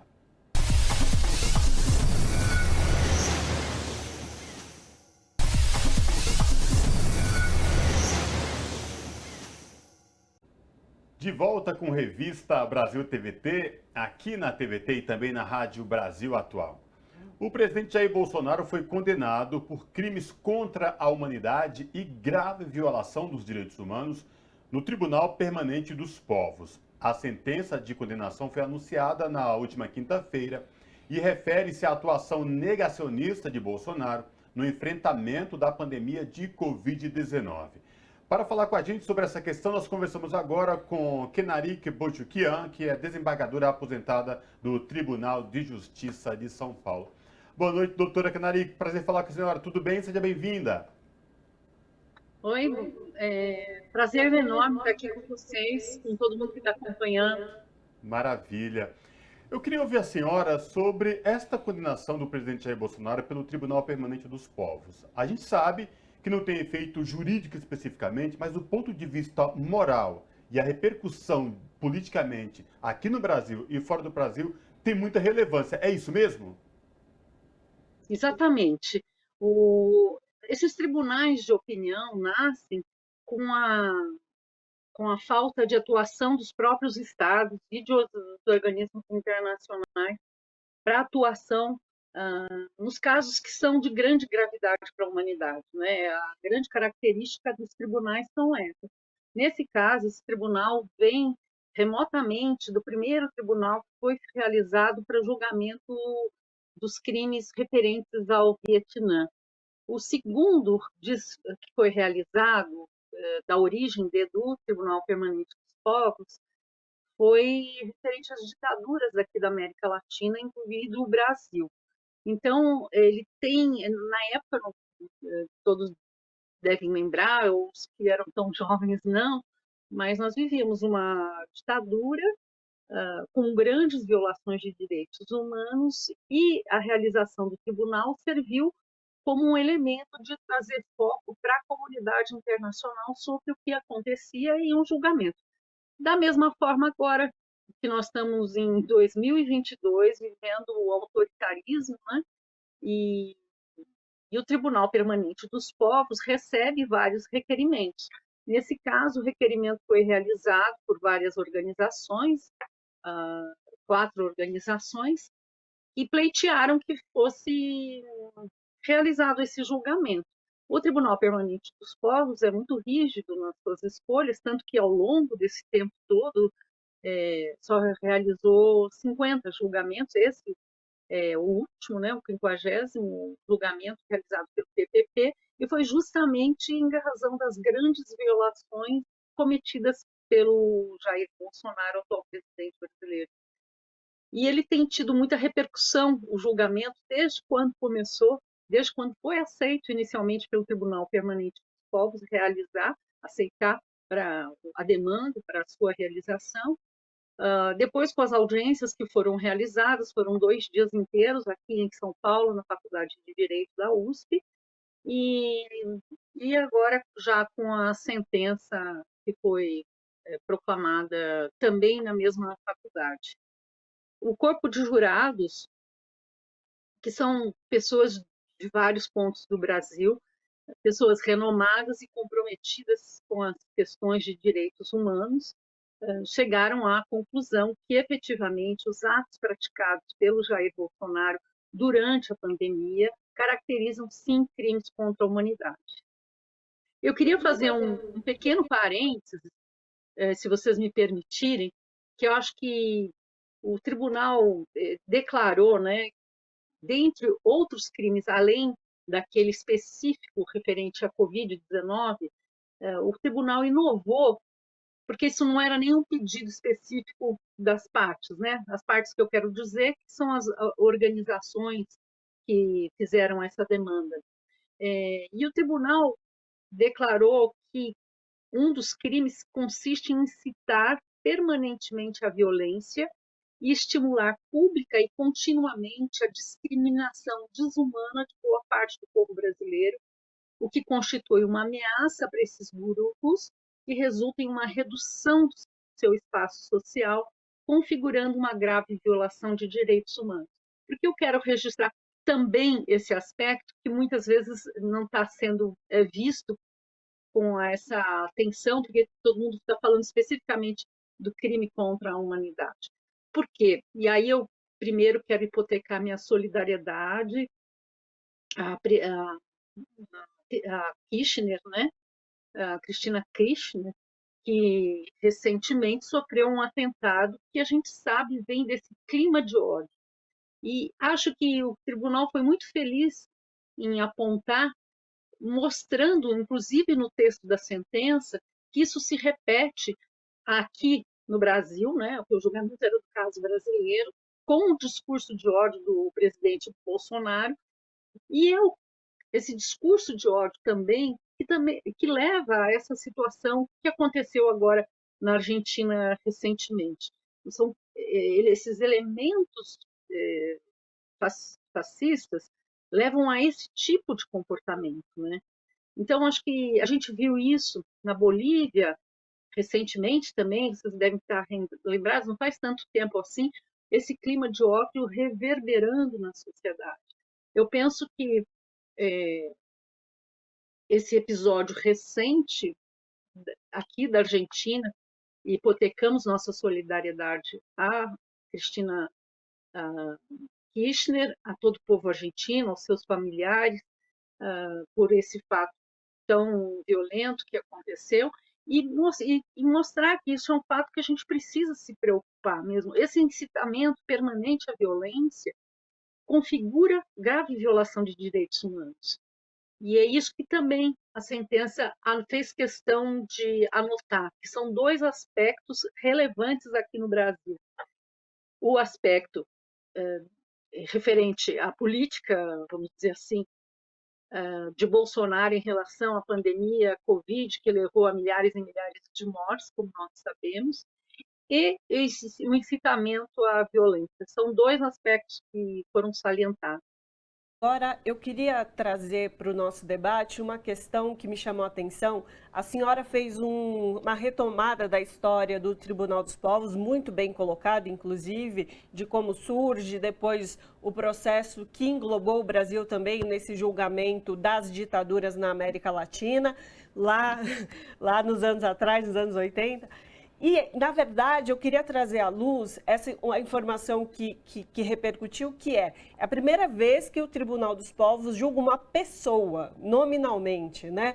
Que é Jair Bolsonaro, que, como você disse, foi condenado também por esse tribunal de opinião pela incitação ao ódio. Então, queria que a senhora pudesse comentar essa especificidade desse processo de ser em nome de uma pessoa, no caso de Jair Bolsonaro, que foi condenado.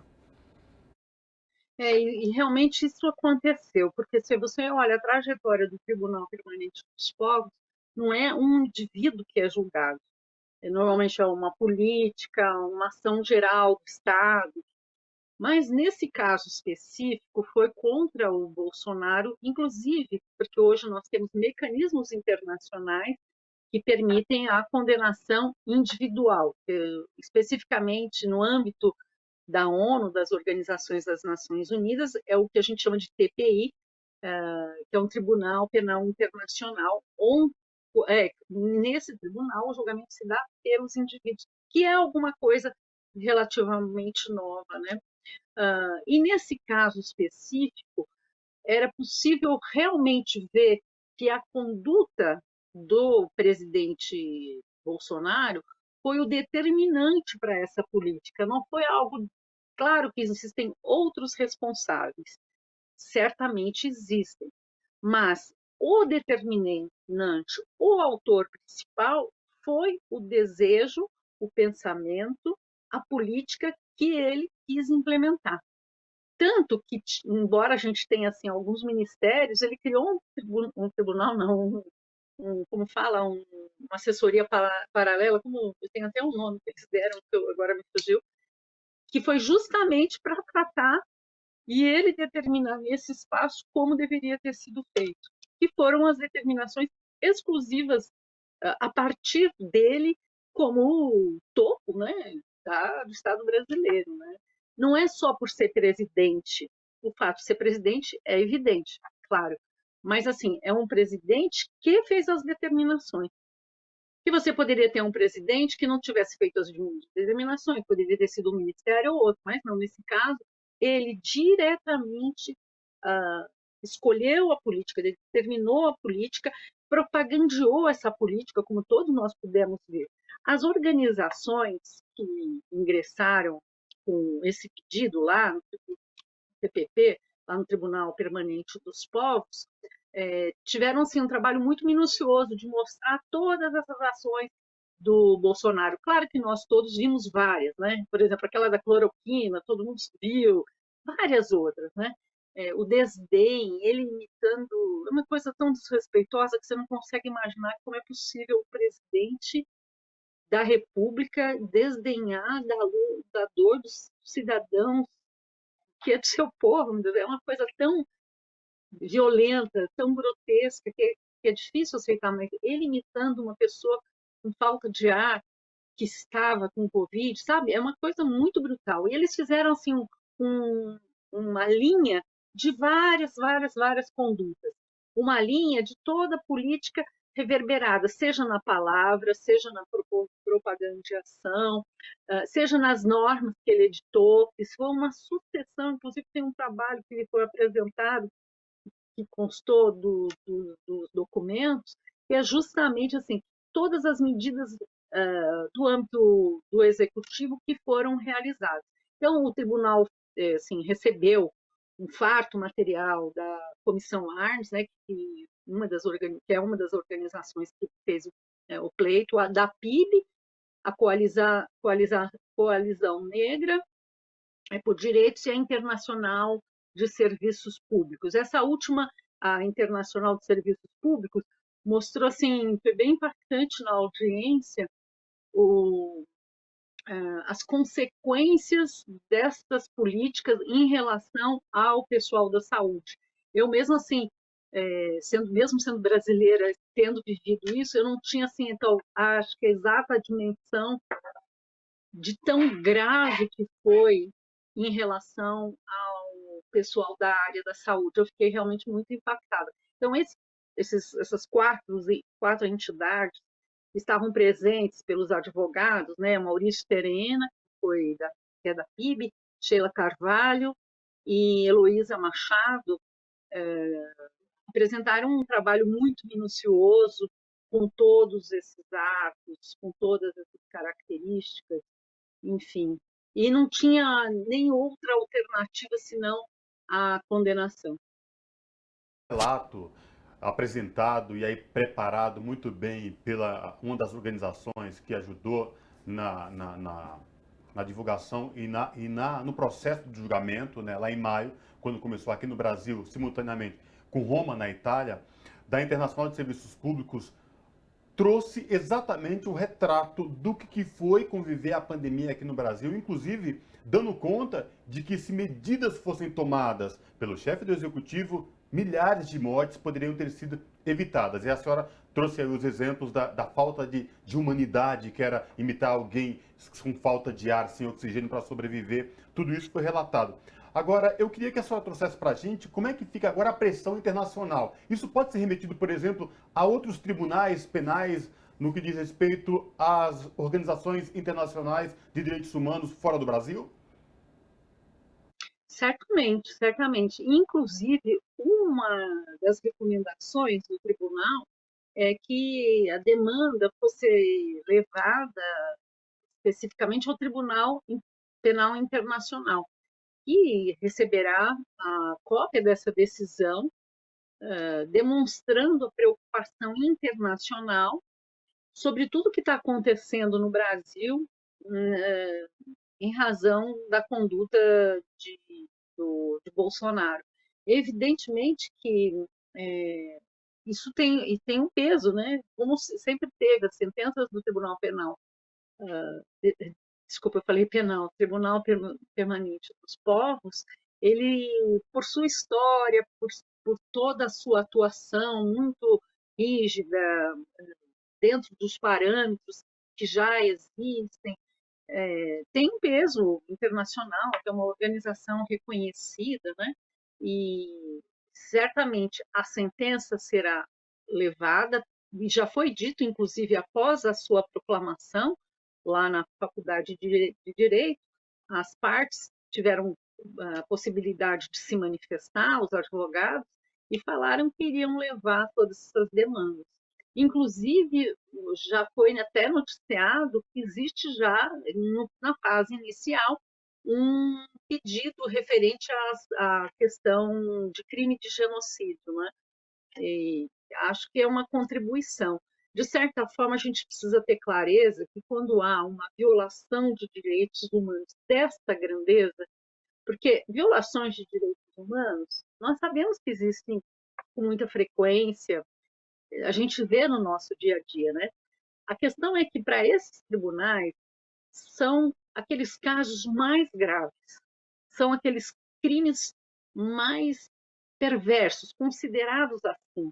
Por isso que estão numa lei que foi construída, toda a regulamentação do Tribunal Penal Internacional, construída com um longo tempo de discussão, de preparação, de participação de vários estados, desde o seu estatuto, ao regulamento, enfim. E são aqueles que a sociedade internacional entende que são as mais graves. Então, quando nós dizemos que o presidente cometeu um crime contra a humanidade, nós estamos dizendo que a conduta é de tal gravidade que extrapola todas as barreiras, todos os territórios que atinge uma população mundial. Não é um brasileiro que sofreu, não são mais de 700 mil mortes, são elas e são toda a humanidade, somos todos nós, são todas as pessoas do mundo, né? Porque o sentido de direitos humanos é a gente construir um mundo que seja mais digno para todas as pessoas. Esse crime no Tribunal Penal Internacional o crime de lesa à humanidade tem penas previstas, né? E a pena pode ser de prisão perpétua. Então, eu acho que dali você já vê o peso do ato que foi praticado pelo Bolsonaro e que poderia ser evitado. Tantas mortes poderiam ser evitadas, né? Tantas mortes, tantas famílias estariam ainda inteiras, tantas crianças não estariam órfãs. Nós perdemos as pessoas e isso não se repõe. Isso não se repõe, né? E esse episódio mostrou, essa política mostrou bem a perversão e o grau que existe de discriminação em relação à população negra e parda e em relação aos indígenas, que nesse contexto foram os mais atingidos, né? Então, e a gente já sabia, pelo que ele sempre, o Bolsonaro dizia, antes de ser eleito, sobre o que ele considerava sobre indígenas e pessoas negras e pardas, como se não fossem pessoas, como se fossem objetos. E objeto é alguma coisa que você pode trocar, você pode vender, você pode descartar. Pessoas não. E é isso que ele tenta fazer, e tentou fazer com todas as políticas realizadas em nome do que ele considerava importante. Na verdade, ele fala que ele estava fazendo uma opção pela economia, mas não se troca a gente por nada, entendeu? Não dá para você fazer essa troca. Sempre seres humanos estão na frente. Exatamente. Tem que estar, né? Exato. E para quem quiser acompanhar, foi transmitido tanto o processo do tribunal como também a sentença pelo YouTube daqui da Rede TVT. Então, YouTube/Rede TVT, pode pesquisar lá sobre o Tribunal dos Povos, você vai encontrar e pode assistir a tudo isso que a desembargadora colocou. Então, conversamos com Kenarique Boljiquian, que é desembargadora aposentada do TJSP. Muito obrigada pela sua participação conosco aqui hoje.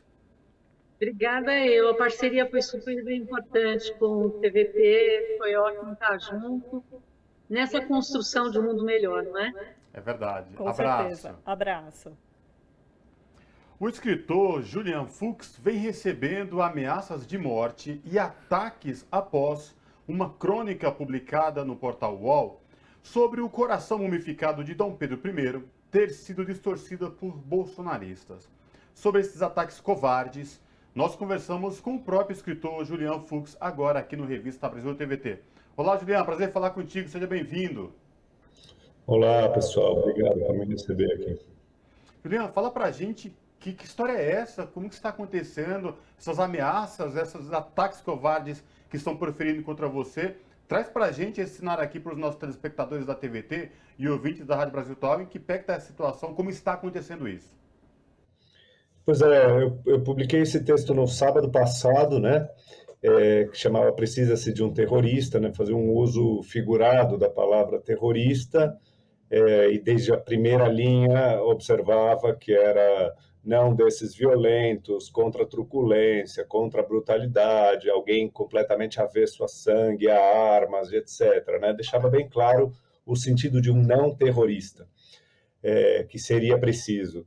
Mas o que aconteceu foi que as redes bolsonaristas, né, capitaneadas já por Carlos Bolsonaro, Flávio Bolsonaro, Mário Frias, o ex-secretário de Cultura, começaram a difundir o texto distorcido, cortado, afirmando que o que eu estava propondo era a contratação de um terrorista, efetivamente, para agir contra o Bolsonaro no 7 de setembro, né?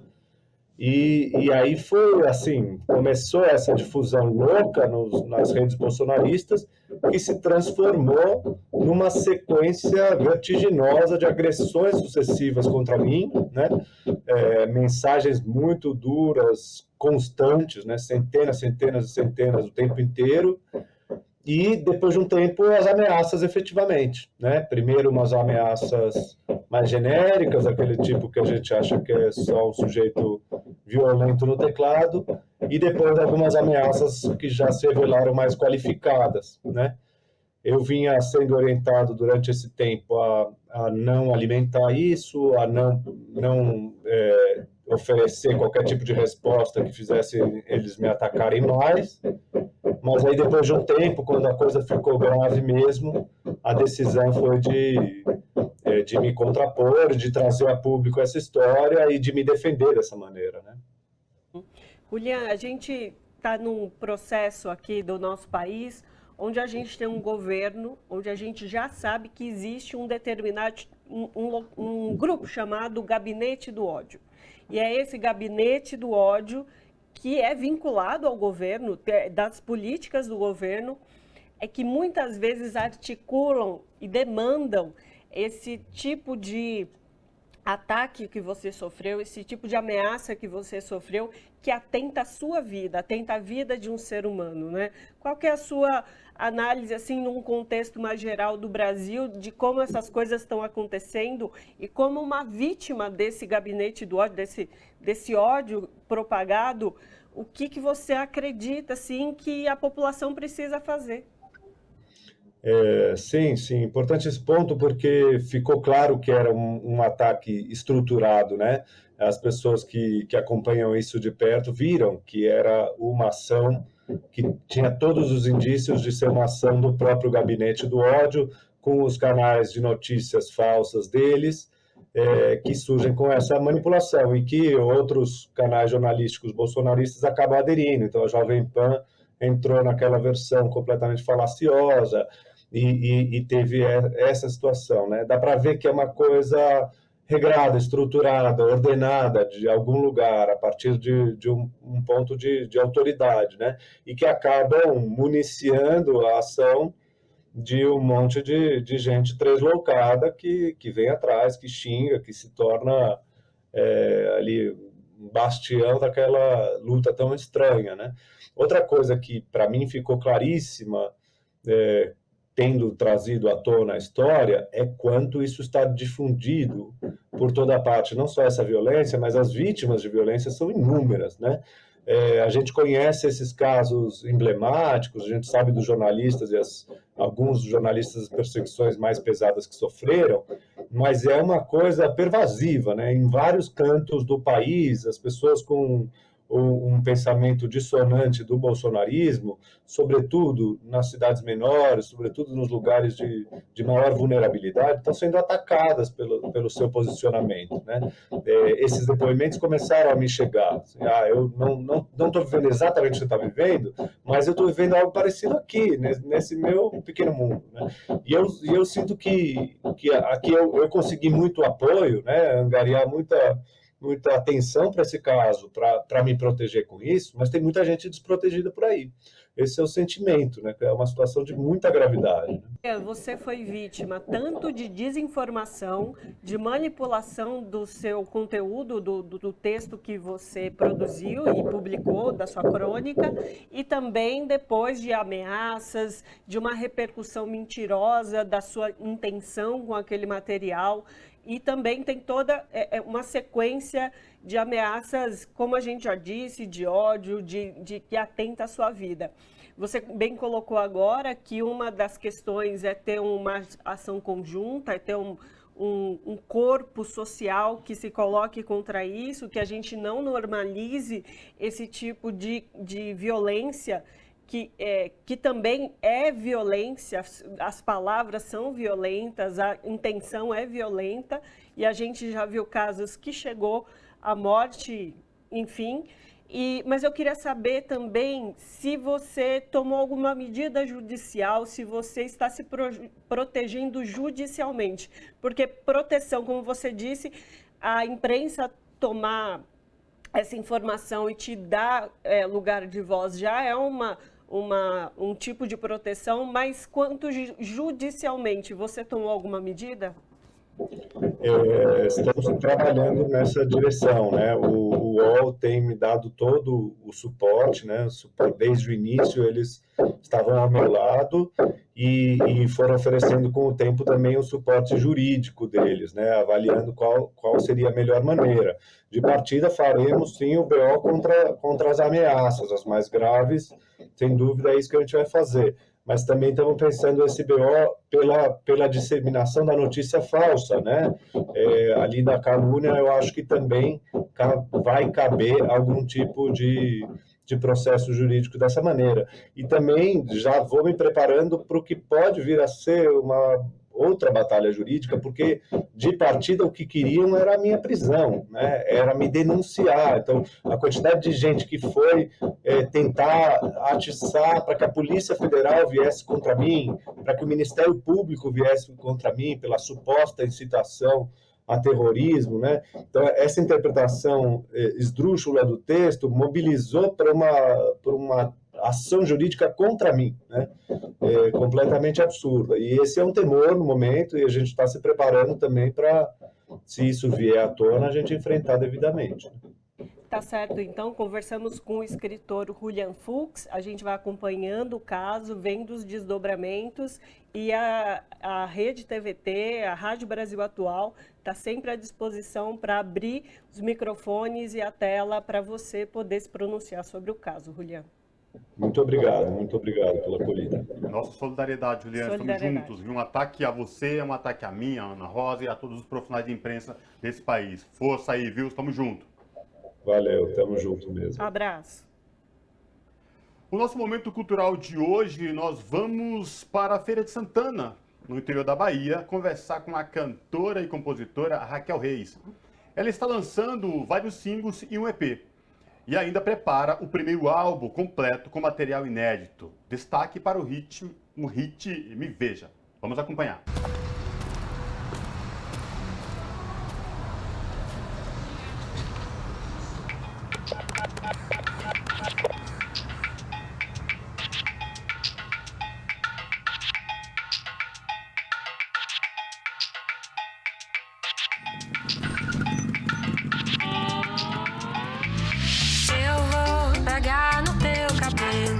Beijar o corpo inteiro, só Deus pode me julgar.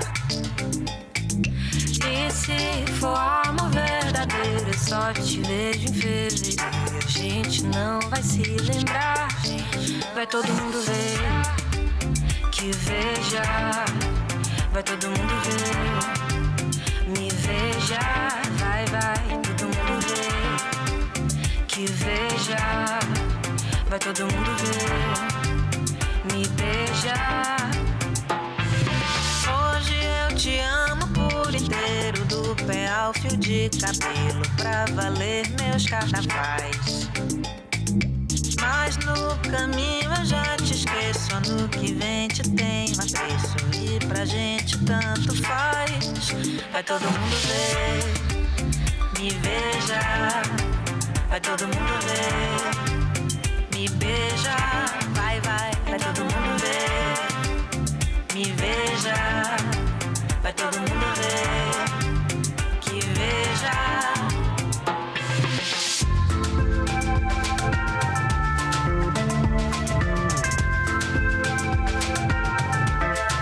Ai menino, ou vai me pega, do jeito me pega, me pega.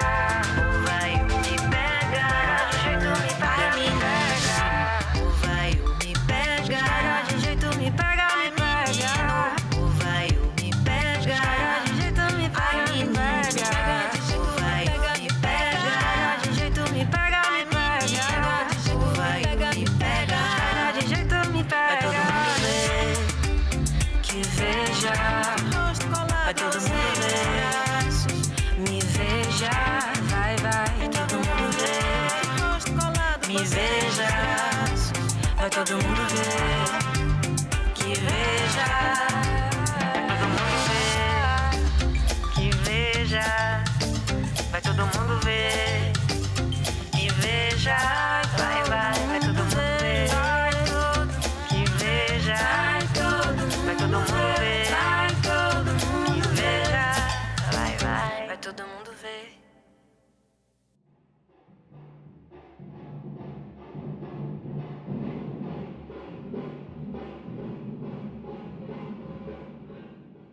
É isso, com esse belo clipe, a gente encerra o Revista Brasil TVT desta semana, Ana Rosa.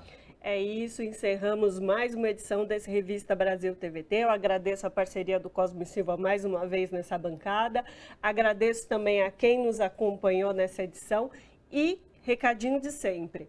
Quer rever alguma coisa desse Revista Brasil TVT lá pelo YouTube, youtube.com/RedeTVT e em todas as redes sociais, @RedeTVT. Forte abraço, até semana que vem. Gente, obrigado por mais essa companhia aqui no Revista Brasil TVT. Muito bom ter a companhia de vocês na TVT e na Rádio Brasil Atual. Se cuidem todos, boa semana e a gente se vê no próximo final de semana. Tchau!